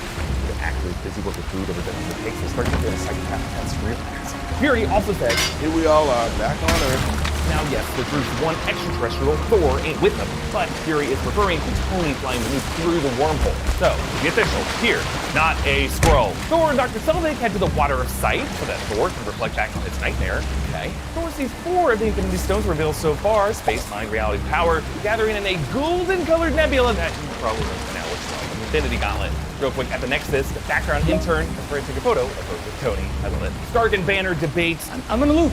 I'm caught with Banner. This is exactly where it all went wrong. It's not a loop. It's the mirror. Setting up Endgame, which fixes this dark timeline with time loops that result in the end of the line for Tony. Ultron's vibranium-infused human tissue, plus the Mind Stone, plus Jarvis, plus the Thor love tap equals Vision. Notice the first human Vision lays eyes on is Wanda, printing on her like a newborn, along with the way he lovingly swoops in to save her later, sets up their relationship exploring Thor and beyond. Vision's name here comes from Thor. I've had a vision. Early in Thor's nightmare, he envisioned Vision's eyes opening. That connection allows Vision to wield Mjolnir, or the neighbor. Tony upgrades with Friday, named after Girl Friday in the movie His Girl Friday, a well-rounded office assistant. But notice his other cards. There's Jocasta, Ultron's wife in the comics, who turns out to join the Avengers, along with Takashi, the chip that's in Baymax in Big Hero 6. And then we return to Sokovia. That man is playing solitaire. Thought we wouldn't notice, but we did. Ultron turns the city into a gravity meteor, and Cap gives his big rallying speech. Get hurt, hurt him back. Get killed, walk it off. Camera cuts to Pietro when he says, if you get killed, yeah, check him to death. But it cuts to Wanda for if you get hurt him back. And later, when Ultron breaks her heart by killing her brother, she rips out his. 11 years ago, some observant viewers on Reddit discovered that the shape of the tear that she makes in his chest matches the tear in Cap's shield in Thor's nightmare earlier. Other viewers noticed that back in Wanda's final scene with Pietro, they left one Ultron sentry still functioning, and that's the sentry that drops the city while Wanda is avenging Pietro. Vision discovers Ultron's final sentry, and notice this sentry's severed shoulder and chest. This is the same drone that Cap confronted earlier on the bridge. You can't save them all. You'll never. Never what? You didn't finish! And Ultron does get finished here. They're doomed. But a thing isn't beautiful because it lasts. It's a privilege to be among them. You're unbearably naive. Well, I was born yesterday. Of course, Ultron's death occurs off screen, and yeah, later in Homecoming, Peter Parker finds an Ultron head with its red eyes glowing, suggesting it could possess Ultron's consciousness there. We made a few videos on whether this guy can return. But we see the new upstate Avengers HQ. Nat sees Clint and Laura's baby named Nathaniel Pietro Barton. Pietro obviously for Quicksilver, but Nathaniel for Natasha. Barton honoring Nat the way she honored him with her necklace in Winter Soldier. Fury reports of an unidentified ship crashing in the ocean. We later learn Hulk took to Quinjet to Sakaar, so what is this ocean crash and why is it a Namor Easter egg?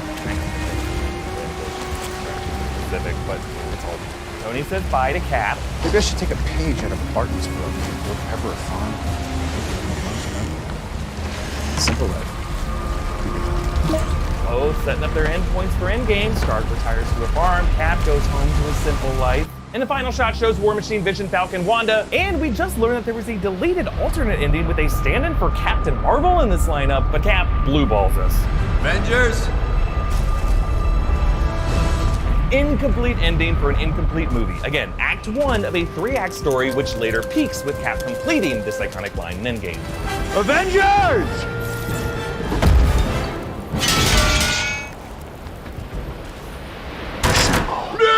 The credits even show a story still in transition. An Iwo Jima-inspired statue of the Avengers triumphant on a rock, the inverse of their rocket failure in Tony's nightmare, but then it goes right into the foreboding stinger that kicks off Act 2 of the story, which will be Infinity War. Fine. I'll do it myself. Ultron may or may not live on in the MCU, but on a symbolic level, Ultron represents the Avengers' blind spots. Their folly in trying to encase the world in a suit of armor, their inevitable doom. In that sense, the Age of Ultron is an age that they will live in for years to come. How does Age of Ultron rank for you in the MCU? That's definitely not fair to call this the worst MCU film, but is it top half or bottom half? Comment down below with your thoughts, and you can join future Infinity Saga watch-alongs on Discord by becoming a patron at patreon.com/newrockstars. Follow me, follow New Rockstars, and subscribe to New Rockstars, because folks, I am coming back next week with the most important MCU installment. Ants. Ants. Ant-Man.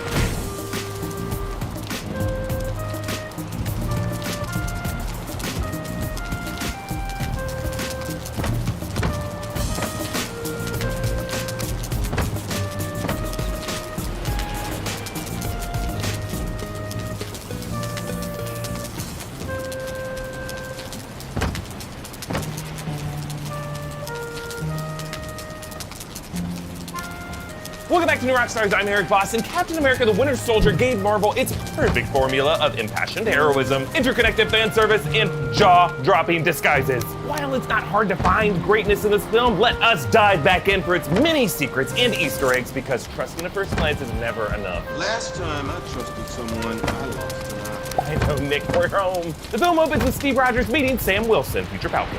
On your left. On your left. On my left. God, don't say it. Say it. Come on! This bit is called back at the end. On your left. And Sam flips it in Avengers Endgame. On your left.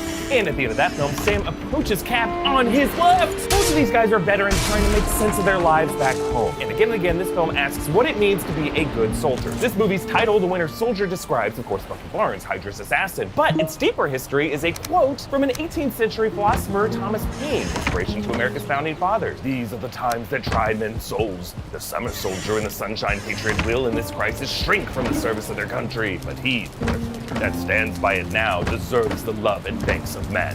Steve Rogers evolves from a summer soldier Boy Scout into a morally clouded winter soldier, a loyal, frostbitten warrior who fights for his country, even when it doesn't fight for him. And we will see exactly what qualities make Steve Rogers this film's true winter soldier. Steve adds Marvin Gaye's Trouble Man soundtrack to his to-do list. I Love Lucy, Moon Landing, Berlin Wall, Steve Jobs, Disco, Thai Food, Star Wars, and Trek, Nirvana, and Rocky. International versions of this movie actually swap out the references. Like the UK list includes Sherlock, the Beatles, and the '66 World Cup final, Sean Connery. Every country's got their own list. Cap joins Natasha Romanoff on a rescue mission of the Lemurian Star. Weirdly misspelled on the monitor here, and weirdly mispronounced by most of the people in this movie. Launch platform, Lemurian Star. Open Lemurian Star satellite launch.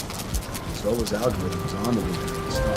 But it is spelled right on Nat's computer later. The name Lemurian is a reference to Lemuria, a rival country to Atlantis in Marvel Comics, connected to the Deviants, who are going to be coming up soon in the upcoming Eternals film. They're going after Batroc, based on the Marvel villain Batroc the Leaper. He wears purple and yellow here, as Batroc does in the comics. On Cap's team is Brock Rumlow, who appears later with crossed straps, nodding to his future identity as Marvel villain Crossbones, injured in this movie and of course returning in Civil War. Cap's new blue and white strike stealth suit evokes his Secret Avengers era suit from the comics. He leaps out with no parachute, a nod to the big moment in the Ultimate Comics. Now, in the past, Cap's shield was a defensive tool, but here it is mostly offensive. And how? Cap doesn't fire a single bullet in this scene or in the whole movie. In fact, the first of his foes to die via gunshot was a shot not from him, but from Rumlow, who is a secret baddie. And when Batroc throws a grenade, Cap grabs Nat to leap out. Nat moves just fast enough to shoot out the glass to weaken its integrity before they hit it. Back in S.H.I.E.L.'s fancy new Triskelion headquarters, Cap and Fury argue. Soldiers trust each other. That's what makes it an army.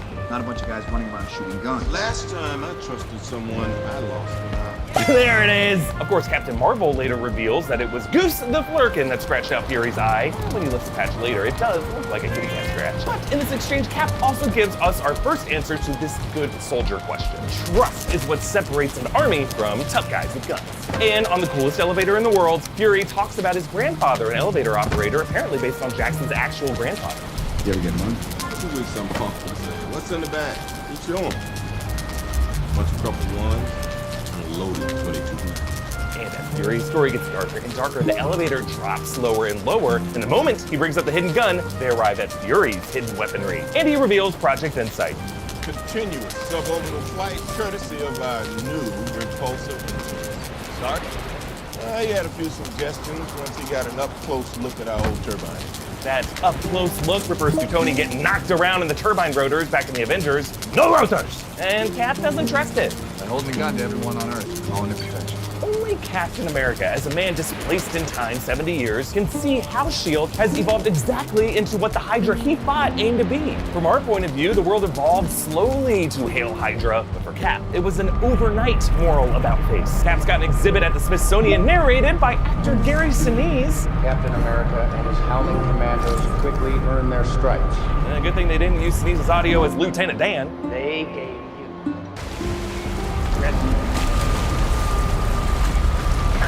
Avengers director Joss Whedon cameos on the escalator there, and that's the Russo brothers' nephew Dante, who somehow sees right through Cap's disguise of a hat.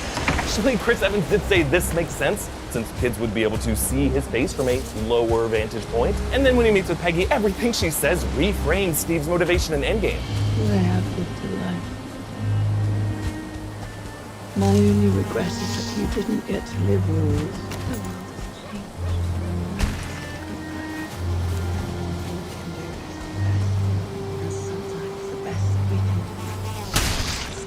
Over.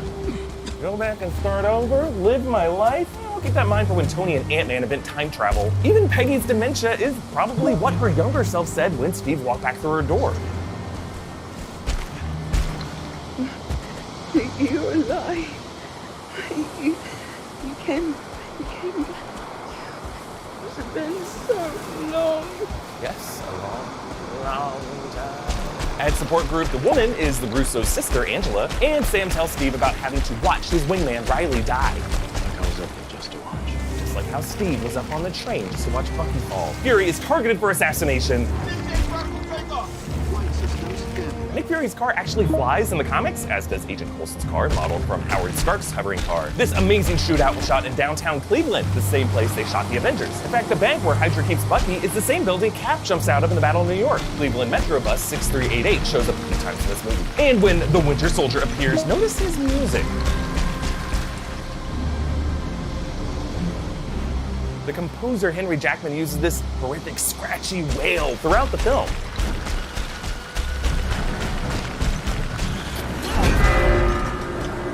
To create the sound, Jackman actually used Bucky's death scream from Cap 1 and then distorted it.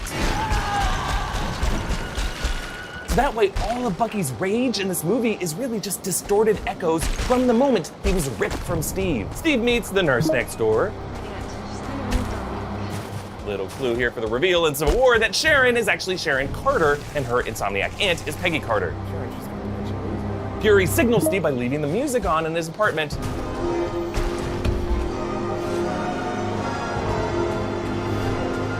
Yes, they brought this back as the final music that Cap and Peggy danced to in Endgame.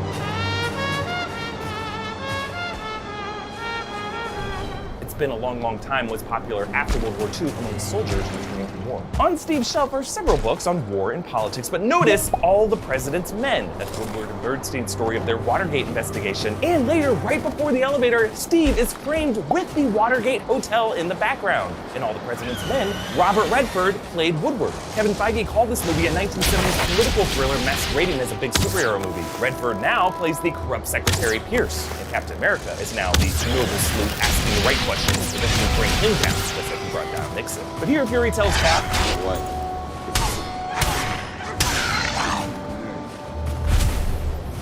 A lot of things. looking back, we have to wonder if Fury does have a secret wife, maybe even a Skrull one. Marvel. Like Talos posing as Fury and Far From Home opened up a lot of total conspiracies, perhaps explaining Fury's fake death in this movie. Cap and Natasha would know if someone died in front of them. Also, there's some details like Cap calls him Nick in this movie, and in Captain Marvel, he said that people only call him Fury. Skrull calls him Nicholas.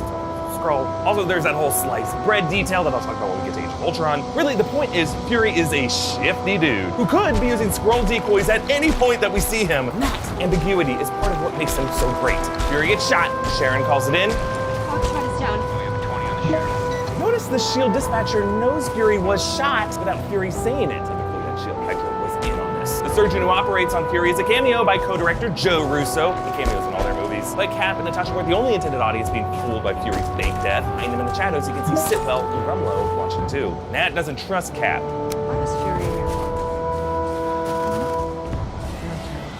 In the following scene, Pierce actually asks the same question. Steve improves his lying game. Pierce mentions Fury's past in Bogota, a tradition of B city assignments for Fury revealed to Captain Marvel. And Batroc's interrogation is conducted by cameos by the screenwriters Marcus and Feely. Okay, so back to the coolest elevator in the world. Just as the elevator reflected the danger of Nick Fury's grandpa's world, now the environment gets more and more dangerous the lower the elevator plunges, with each floor whooshing past louder and louder as a heartbeat.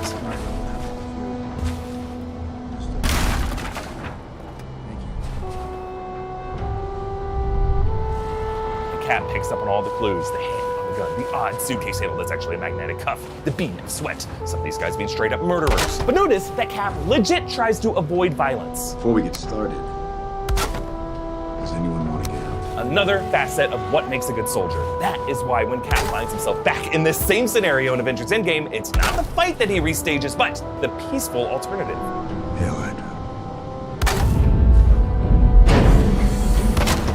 Cap kicks Olympus' shield, a move that we see Taskmaster do in Black Widow. Sitwell is watching on the security camera, perhaps the recording that Taskmaster uses. Cap escapes and finds Nat, who shows in the scar where Bucky shot through her to kill a target. Airbrushing on those Iron Man 2 glamour shots means a raise. Natasha wears this necklace with an arrow pendant, a nod to her just friendship with Hawkeye. In the Apple Store, comedian DC Pearson makes a cameo. As directors on sitcoms like Community and Arrested Development, the Russos sneak in a lot of comedy cameos in their movies. Danny Pudi is a shield tech here. Jim Rash in a blue stair car show up in Civil War. A blue man shows up in Infinity War, and Ken Jeong and Yvette Nicole Brown show up in Endgame. They return to Camp Lehigh, the place where Cap trained in the first film. Cap briefly sees a ghostly memory of himself gawking up at him, like the museum kid. But if you think about it, in that memory, Skinny Steve was probably gawking at Peggy Carter. Photos of Peggy and Colonel Phillips and Howard Stark appeared, and the code on the door is 8539, which some reachers on Reddit were like, oh, that's the release date of Joe Simon's comic, Patriot number 3. And take it from a guy who gets actual information from MCU directors about comic references hidden on license plates.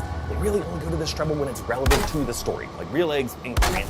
Nat says, Shall we play a game? It's been a movie that's very popular. She's reenacting the scene in War Games when they talk to the computer. Shall we play a game? A computer that also has an AI algorithm toying with geopolitics and apocalyptic weaponry. Arnim Zola returns in algorithm form, a ghost in the code, a much cooler version of his projected face on an android body from the comics. When Endgame visits this location in 1970, Howard Stark is looking for Zola, and the VFX artist snuck his green face on screen deep in the basement background. Zola reveals Hydra was behind the deaths of Howard and Maria Stark, a detail that plays a huge role in Civil War. Notice the newspaper date, December 17th, 1991. They died on the 16th, but the newspaper wouldn't have come out until the next day. Zola tells Cap, It's better this way. We are both of us out of time. Present-day life is a grotesque, post-apocalyptic perversion of the life he had in the 40s. Hydra is now S.H.I.E.L.D., Peggy's old, Bucky's evil, Zola's green. Is starting to sound pretty good. Rewatching a great movie like this makes me appreciate the filmmaking process and the impact of great attention to detail. And folks, now is a better time than ever to take a class and learn more about this craft. And thanks to Skillshare for sponsoring this video. Make 2020 a year where you explore new skills, deepen existing passions, and get lost in creativity with Skillshare's online classes. What you find might just surprise and inspire you. Skillshare is an online learning community that offers membership with meaning. With so much to explore, real projects to create, and fellow creatives, Skillshare empowers you to accomplish real growth. Skillshare offers classes designed for real life so you can move your creative journey forward without putting life on hold. You can learn and grow with short classes that fit your busy routine. They have classes and topics new Rockstars fans will enjoy, like animation, film, and video, and creative writing. The class I want to check out is their original storytelling in film using cinematography to convey emotion, taught by director of photography Joe Simon. Skillshare is also incredibly affordable to join, especially when compared to pricey in-person classes and workshops. An annual subscription to Skillshare is less than $10 a month. The first 500 of my subscribers to click the link in the description will get a 2-month free trial of premium membership so that you can explore your creativity with Skillshare. Okay, in Pierce's fridge, there's a bottle of Newman's Own sauce, the brand of Paul Newman, Robert Redford's longtime acting partner. They regroup with Sam and interrogate Sitwell, coming out of a meeting with Senator Stern from Iron Man 2. It's got a creepy whisper. Just glad he didn't use those. Sitwell spills the beans after getting a gravity swirly. Zola's algorithm is the program. Chooses insects targets. What targets? You, the TV anchor in Cairo, the Undersecretary of Defense at High School Valedictorian in Iowa City, Bruce Banner, Stephen Strange, anyone who's a threat to Hydra. Now, or in the future. Oh, what was that sit well? I hear a threat down. Okay, Bruce Banner, you know, but also our first shout out to Doctor Strange in the MCU. Now, Strange doesn't become a sorcerer until 2 years later, but Hydra's algorithm could predict this brilliant surgeon would be a threat in the future. Now, some say the TV anchor in Cairo could refer to Moon Knight, who is getting a Disney Plus series, but despite the Egyptian setting, Mark Spector probably wouldn't work as a TV anchor. My guess is this is a reference to the Egyptian media during the Arab Spring, who were often targeted. It's a very big deal when this movie was written. Now, the valedictorian in Iowa City could be Amadeus Cho, a teenager and 8th smartest person in the world, who succeeds Bruce Banner as the Hulk. So, Winter Soldier kills Sitwell. Nat moves quickly again. If you notice, she dives into Cap while kicking Sam to the side, saving both of them from Bucky's headshots by going to their headrests. Sam also gets a cool move. He cuts the soldier's rappelling line and the rifle sling so that he can kick the dude off the bridge while keeping his rifle in one move. There are some great recreated visuals from the comics. Bucky punching Cap's shield, and when he gets unmasked, he asks, Bucky? Maria Hill and Dr. Joe Russo reveal Fury faked his death, slowing his heart rate with Tetrodotoxin B slows the pulse to 1 beat a minute. Banner developed it for stress. So yeah, Bruce Banner has been continuing his research for a balance that will culminate with his smart Hulk form in Endgame. And we learn via flashback that Hydra continued Zola's super soldier experiments on Bucky, replacing his arm with a new one, another instance of Kevin Feige's creepy ode to Star Wars amputations in every Phase 2 film. Roll that clip!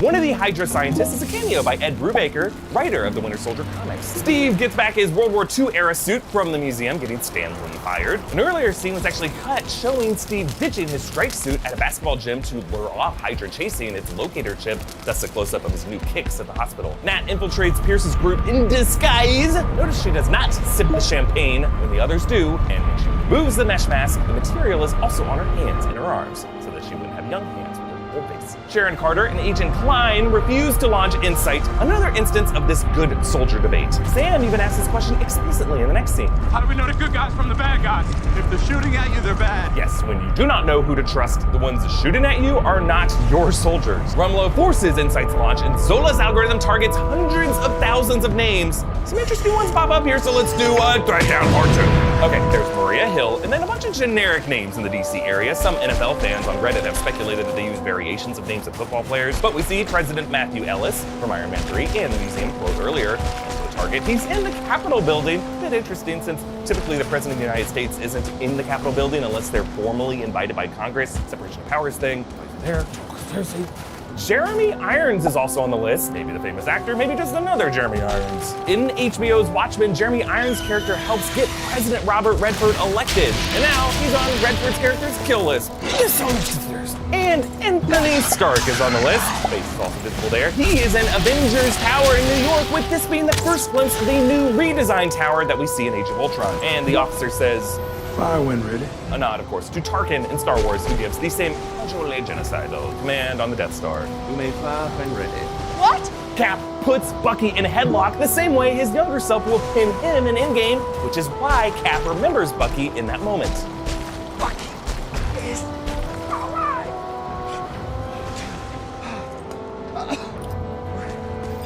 Cap completes the mission, but he stays because he hears a familiar sound. Bucky's scream, one that has been echoing in Cap's mind for decades, but now human once more. So, the Winter Soldier saves the Winter Soldier, who then returns the favor, another quality that makes a good soldier. Cap brings up this quality in Age of Ultron. Is this S.H.I.E.L.D.? This is what S.H.I.E.L.D's supposed to be. Cap wakes up in the hospital bed on Sam's left, and Marvin Gaye's Trouble Man returns. Fury goes off the grid by burning all his stuff, including a work permit for Thailand. Considering his B city preference, I'm guessing his assignment was Bangkok. Fury's gravestone includes the Bible verse Ezekiel 25:17, of course Sam Jackson's famous quote from Pulp Fiction. And the first post-credit scene shows Hydra's Baron von Strucker with Loki's scepter and the twins, not Strucker's twins from Marvel Comics, but the Maximoff twins, Quicksilver and Scarlet Witch. Wanda orbits these wooden blocks like planets, but then smashes them together, perhaps foreshadowing the way she'll smash worlds together in WandaVision as Marvel explores the multiverse. The final post-credit scene returns to the museum with Cap's naked mannequin now just removed, and the mannequin of Bucky front and center. The final sound, another distorted Winter Soldier scream. Cap's final act in this film is to go find Bucky to bring him home. The final value of a good soldier. That mission will turn Cap against the other Avengers and against his own country in Civil War. A war that will leave him shieldless, bearded, without a flag, left out in the cold, but fighting on. Always Winter Soldier. How does Captain America the Winter Soldier rank for you in the Infinity Saga? Is it number 1? We'll see. It might.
that for me after I get done with this series. But comment down below with your ranking, and be sure to join our future Infinity Saga watch-alongs on Discord by becoming a patron at patreon.com/newrockstars. Follow me on Instagram and Twitter at EABoss, follow New Rockstars, and subscribe to New Rockstars for our next rewatch, where James Gunn teaches us how to respond to every shitty comment. Oh, I'm sorry.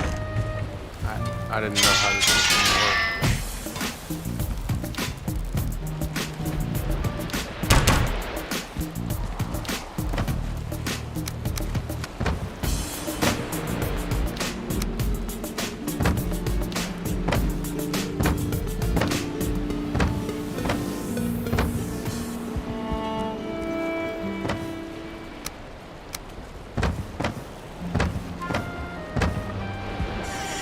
Welcome back to New Rockstars, I'm Eric Voss, and Guardians of the Galaxy proved that comic book movies can look like comics, and not apologize for characters who just happen to be green, or purple, or blue, or trees, or raccoons. Sorry, trash cans. James Gunn's world building, his humor, his soundtrack rank Guardians near the top of our Infinity Saga rewatch series, because each repeat viewing reveals overlooked secrets, including one maddening mystery Easter egg that still remains hidden.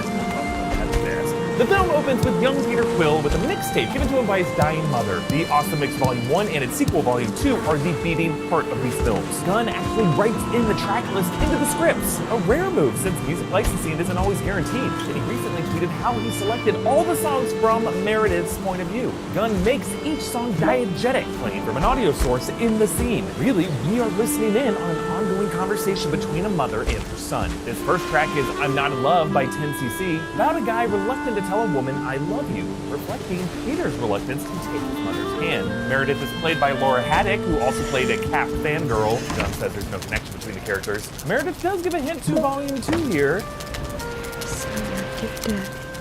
He was an angel. Composed out of pure light. Meredith's description of Ego is pretty accurate. Sadly, her brain tumor was given to her by Ego. Peter gets abducted and screams his core desire in this film. Plenty of discussion about Peter's lineage on his father's side, but not enough talk about his mom. But I believe Meredith Quill is the secret to this whole film. On to Morag. Peter dances to Redbone's Come and Get Your Love. A reminder, this being his mom's playlist, the love he's after is hers. The Power Stone bringing him even closer to her, something War Machine could never understand. So he's an idiot. Yeah. Peter dances past a skeleton with a horse face similar to the Corbinite's Beta Ray Bill, who becomes Thor in the comics. I actually made another video recently about who the skeleton could have been and how he could tie into Thor 4. Check it out. Peter's history scanner shows a girl with a dog. This is James Gunn's dog, Dr. Wesley Von Spears, R.I.P., which also cameos in Volume 2. Peter's face mask emits from tech behind his ear. It's actually the same Kree tech that Carol Danvers uses in Captain Marvel. Actually, later in this movie, Peter mentions a tussle with a Kree girl. Right here, Kree girl tried to rip out my thorax. She caught me with this skinny little Oscar variant. But I'm pretty sure it's been confirmed that this was not Carol Danvers. Now, this Morag temple, the close-up on the orb, the way enemies show up to steal it, it all evokes the opening sequence of Raiders of the Lost Ark, a parallel that Brody actually alludes to in Endgame. Whoa, whoa, whoa, whoa. This is the part where, spikes come out, skeletons on the end of them and everything. What are you talking about? When you break into a place called the Temple of the Power Stone, there's gonna be a bunch of booby traps. Okay, all right, go ahead. And later in this movie, Peter compares the orb to famous movie MacGuffins like the Lost Ark.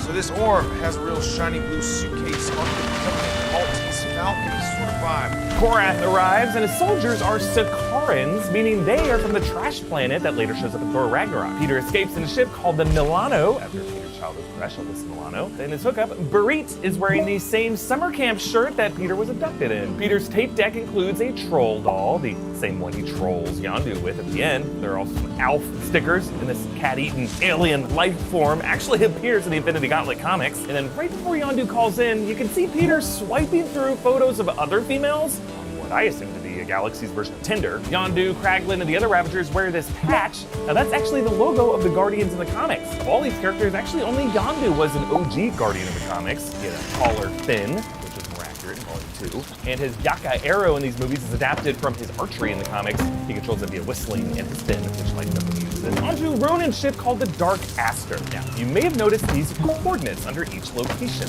As I mentioned before, James Gunn announced that he hid an elaborate Easter egg throughout this film. Over the years, clever YouTubers like MT, great guy, have gotten close by focusing on these coordinates. And now there is this amazing Discord community called the Guardians Egg Basket, where folks way smarter than I am, have been able to decode the phrase, "This is mom's cancer, this isn't real," and name Meredith Quill. Which, when these geniuses have tweeted this at James Gunn, he has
What's going on, guys? Welcome to Everything Always. My name is Michael Roman. I felt that in the Winter Soldier undoubtedly has delivered on a couple of key moments and scenes. The last episode was non-stop and really got fans excited about what's to come in the next 2 episodes. Speaking of which, we've now heard from an official producer on the show.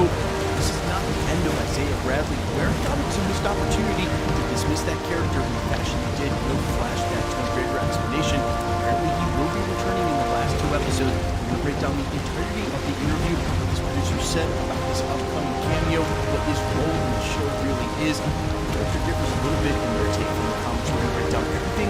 Isaiah Bradley's return in the Falcon and the Winter Soldier. But first, if you could grab the subscribe button, we're still giving away a PlayStation 5 and 900,000 subscribers. We just announced the 800K winner last week. We're also giving away Disney Plus subscriptions every week while the shows are live. If you want to be entered to win, all you have to do, hit that subscribe button, then leave a comment down below. And if you want, stick around to the end of the video. We'll get into all the giveaway stuff again there. So Isaiah Bradley's official return was teased in an interview with Vanity Fair within their Still Watching podcast. Marvel Studios producer Nate Moore was asked in 2020 about the Isaiah Bradley storyline, and this is what he had to say in reference to whose idea it was to put him in the show. That was Malcolm, referring to Malcolm Spellman, the head writer on the series, who we've talked about a couple of times throughout this season. He said, "I want to do this. What are you feeling about this? I know it was a controversial comic." He said it would be great. Bradley's amazing. He continued to say, "I read Truth, Red, White, and Black a long time ago. The comic was great. I thought the idea was great. Malcolm was very smart in figuring out how to link that story to the overall fabric of the show. Fabric is really about legacy, right? It's about the legacy of Cap Shield and Captain America. I think if there's an overarching theme or idea in the show, it wants to interrogate that. It's that legacy for everyone, and everybody is going to see that legacy differently. Isaiah Bradley in the MCU version, which Carl Lumbly has done a fantastic job on, is a much more vocal participant in that conversation than he was in the books, because he was a vegetable. He was infantilized. He sort of had all the agency taken out. Malcolm gave him that agency back. His character actually have a conversation about what the show's about, and that's because, if you remember, he had really deteriorated by this age in the comics because of the super suit. He goes on to finish saying, and really weigh on the things that are subconscious of his character. Isaiah gets to make them conscious. He gets to bring them out, and I think that's such an important character, and more to come. But I think that's why Isaiah Bradley's inclusion was so great. And again, all credit goes to Malcolm Spellman for really advocating for that. He said, really weigh on the things I think are subconscious. And Sam's character, Isaiah, gets to make them conscious. He gets to be the mouthpiece, and then goes on to say, more to come. As I said about the second episode, and before we got episodes 3 and 4, yes, I think the exposition in the first half of this series was a little long, and they were trying to find their footing. We've also found out there was a lot of rewriting going on, and hats off to Eric Voss for really discerning all of that over at New Rockstars and explaining all of the scenes that really very clearly are sort of voice dubbed and have interjectionally some dialogue put in them to make them make sense. That being said, in episode 2, when we were introduced to Isaiah Bradley's character, I do not think I was the only one who wanted to see some flashback scenes of him in action. And although I love to think that the quote-unquote more to come includes those flashbacks, I think undoubtedly what we're probably going to see with this character is a revisit by Sam to show off to sort of mentor Sam, to talk to Sam, maybe in the way that Steve Rogers would have if Steve Rogers were to make a cameo in the show, which the producers would wait in officially towards the beginning of the series. I actually think this came from Kevin Feige. I know you guys will correct me in the comments if I'm wrong. Steve Rogers is not coming back to the show, and I didn't think he would do so this early anyway. I mean, that's sort of the thing, right? If you bring him back, the shadow's not quite gone. You can't allow Sam to grow into that spot. But unfortunately, I think he's going to play that role and getting to talk to Falcon, talk to Sam Wilson about his trepidation. Again, this is what Malcolm Spellman said about touching on the idea of what it means to have a black Captain America. And I've seen a ton of response to this episode in general. That one scene with Isaiah Bradley and the Winter Soldier for touching on sort of more real-world things over the last couple of months. And honestly, I feel like it's really resonated with fans in the way that sort of has grounded this show more than I thought that it would. I've talked about this often on the channel. The escapism that we turned to Marvel for has never really been their style, at least not recently, in the comic books. They used their comic book platform to talk about real-world injustice and sort of use it to illustrate and or educate the public MCU now step up to the plate and do the same thing. And I'm going to speak freely in my reaction here because this is important to me. We talked about this a lot originally way back when we started the channel regarding the in-between time between Infinity War and Avengers Endgame, because that's where the MCU really started to blend with Guardians of the Galaxy, the cosmic storylines they had introduced, what had been introduced originally in the earliest parts of the MCU. The reason we were so dear to the MCU in the first place wasn't just because the CGI finally caught up to the story that they wanted to tell, but the realism in these stories, using great actors to tell the story where we could immediately identify and see ourselves in the superhero, and then taking this crazy mythic lore, some of the silliest stuff that's out there, Marvel Comics, and making it as real as possible. Realism has undoubtedly been a hallmark of U.S. cinema for the last century, and this superhero craze that kicked in within the last 10 or 20 years is evidence of this all the way. A fantastic story fit through the lens of realism. Well, that realism started a little bit as we moved into Avengers Endgame, but you can't have it both ways. And now for a more grounded story like the Falcon and the Winter Soldier, I've said this a couple of times tongue-in-cheek, but Falcon will never face off against Admiral. Those are two different kinds of characters telling two different kinds of stories. You never have Falcon have any success against a member of the Eternals. But what you can use Falcon to do is tell a realistic story that we're getting now with real-world problems. You take something like the snap and flip, something absolutely insane that could never happen, and then you ground it in realism with things that would happen in the real world, and you can use a show like this to tell that part of the MCU story and actually have it resonate. After the universe disappeared and then returned, that would lead to a lot of real-world problems. You don't get a story like the Falcon and the Winter Soldier to give prime examples of the injustice that would follow that, but then if you don't get that part of the MCU, the show's playing an integral role, as I imagine the shows will continue to do in their own special way. And I, for one, am here for it. Can't wait for more Isaiah Bradley. Wish we could get some sort of flashback with him in action. I think that would be amazing, but again, I don't think that's to come. More just the voice of reason and for sort of a mentor role for Sam in the way that Steve Rogers would have been if he'd have a cameo, but again, I'm pretty sure officially he's not in the series. Guys, let me know all your thoughts down below, how you feel about all of this, and quickly, let's get into the giveaway stuff before I let you go. We're still giving away a PlayStation 5 now with 900,000 subscribers. We just announced the 800K winner last night. We're also giving away Disney Plus subscriptions every Friday while the shows are live. If you want to be entered to win, all the same rules will always apply. Hit the subscribe button because you need to be a subscriber to leave a comment down below. Because it's truly random, the more videos you comment on, the better chance you have. All winners will be selected and then announced at the end of the videos, the same way we're doing here. The best way to keep up with the content here at the channel is to hit that notification bell. Notifications turned on. And as always, I would appreciate it if you smash that button. My name is Michael Roman. You can find me over on Instagram and Twitter at IamFires. You can also find me on Spotify, YouTube, and all the musical platforms, Apple Music, wherever you get your tunes on, under All Fires. Thanks so much for checking out the channel, and stick around, guys. We're going to listen again real soon.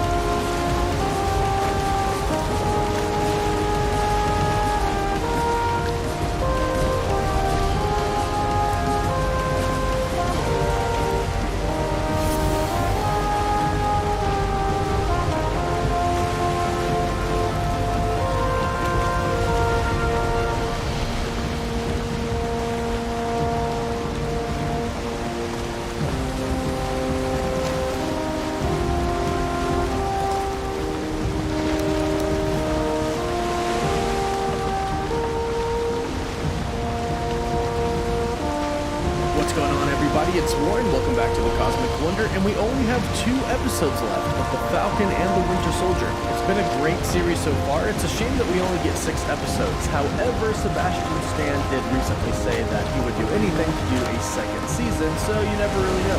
This may not actually be the end, but until we get a confirmation, we'll act like this is the end. And even though we only have 2 episodes left, we still have a lot to unpack. There's the mysterious power broker that has yet to come into play. Also, will he actually come into play, or will this kind of be like a benefactor situation from the Ant-Man and the Wasp? And then we have the mysterious cameo that is supposed to appear in episode 5, and no, it is not the same cameo that the power broker is. This has been confirmed by different sources. We also know that Sam is supposed to be getting Captain America's shield and using it at one point in time mind, but he has yet to do that. But thanks to a leaked video we have, it seems like we know when exactly he's going to be getting that shield. And of course, there is still talk, and there is still a chance that old man Steve Rogers, good old Captain America, could still appear in the Falcon and the Winter Soldier series. So, a lot to break down, but before we get started, a quick reminder about my Captain America Falcon and the Winter Soldier shield giveaway. Just sub to me and my other channel, Cosmic Culture, for a chance to enter. Details in the description down below.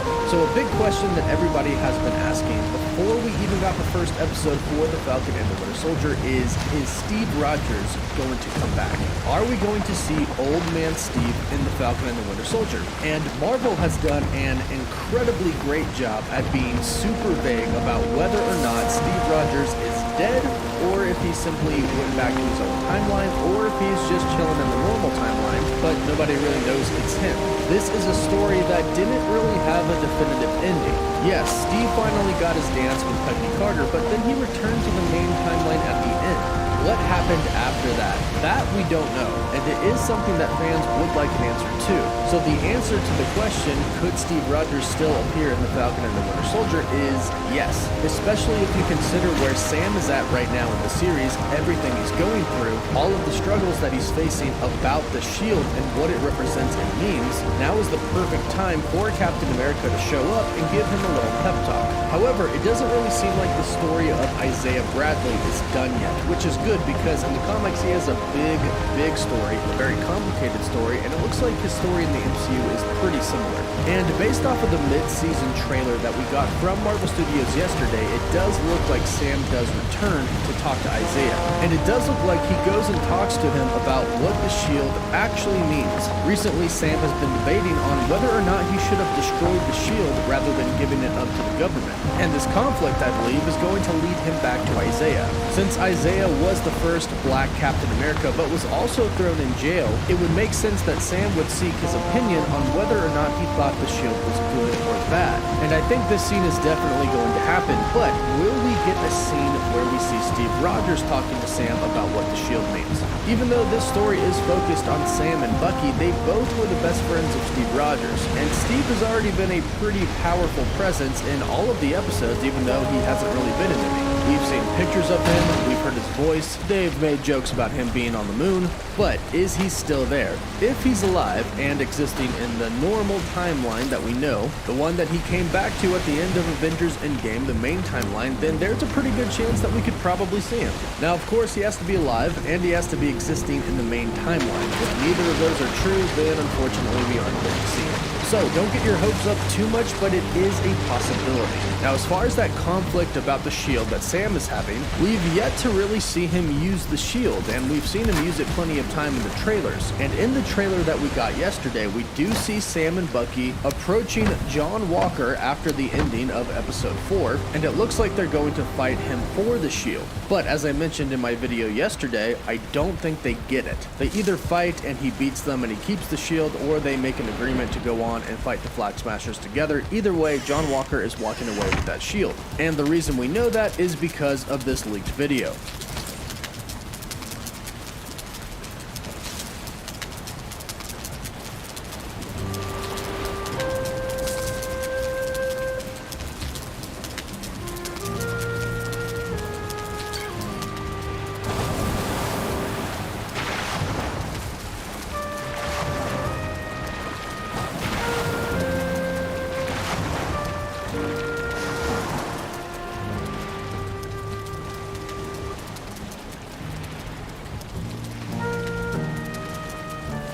This is a scene that we've never seen before, and John Walker still has the shield and he's fighting the Flag Smashers, and it looks like he's kind of kicking their butts. Now, who knows what's going to happen here? Will John actually become the main enemy and the Flag Smashers actually get some sense talked into them?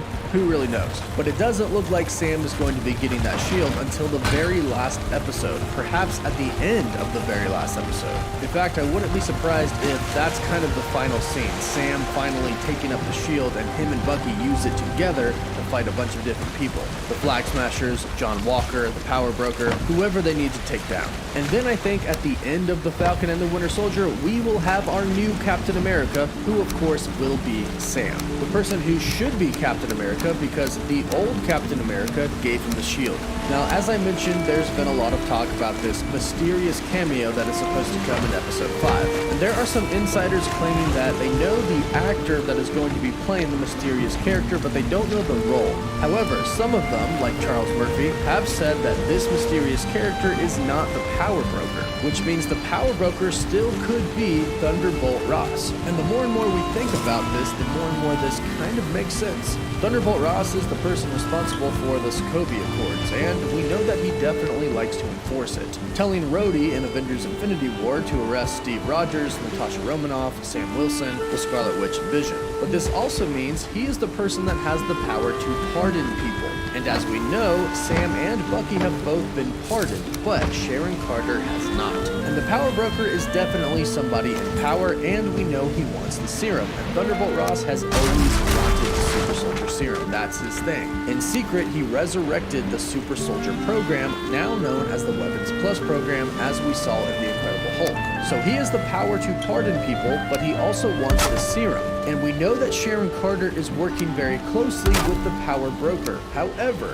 we know that Sharon Carter is a good person, so why would she be working with the Power Broker? And why was she so upset when Dr. Nagel, the person creating the new, improved, perfect Super Soldier Serum, was killed? Perhaps she was trying to get some Super Soldier Serum for Ross. This could be the way that she was going to get pardoned and be able to return home. That could be the deal that Thunderbolt Ross threw at her. Get me some serum and I'll pardon you. Unfortunately, now it's gone. So how else could she get pardoned? Well, she could join his Thunderbolts team. The same goes with Yelena Belova. We know that Ross is going to be after Black Widow and her sister in the Black Widow film. He could offer her a deal as well to get pardoned, and that deal could be join his team, do his work. And the same goes for Zemo. Zemo is now out of prison, and Ross is not going to like that, but again, could offer a deal. Join my team, and I'll pardon you. He is a person who has power to do this, and he's also a very shady and corrupt person as well. So I would not be surprised in the slightest if he is the Power Broker. But on the other hand, knowing Marvel, I also wouldn't be surprised if we never see who the Power Broker actually is. We'll just have to wait and see, but as far as the mystery character is concerned, we do know a little bit about this person.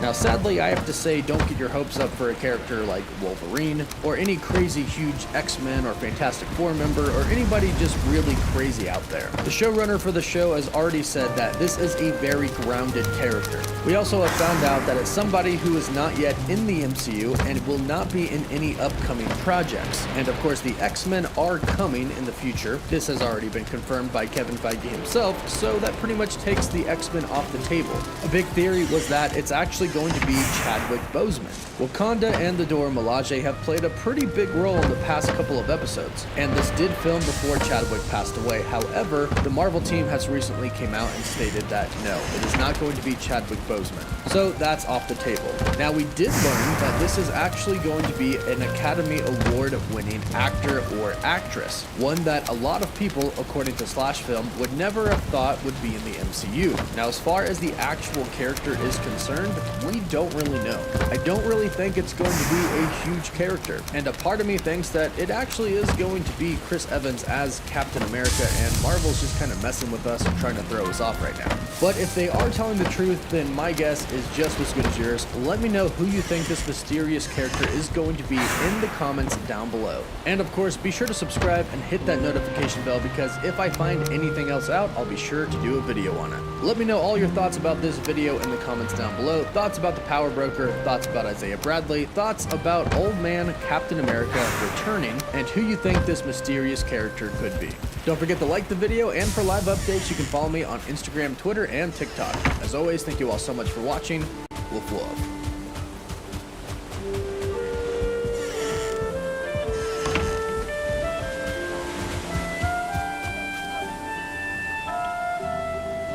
Welcome back to New Rockstars. I'm Eric Voss, and Ant-Man brought a bit of grounded humor back to the MCU, and also an alternate dimension that the Avengers hijacked for time travel! The film's experimentation made it one of the most important to our Infinity Saga rewatch for the future of the MCU. Let's break down all the tiny details you overlooked in Ant-Man to see how this movie set up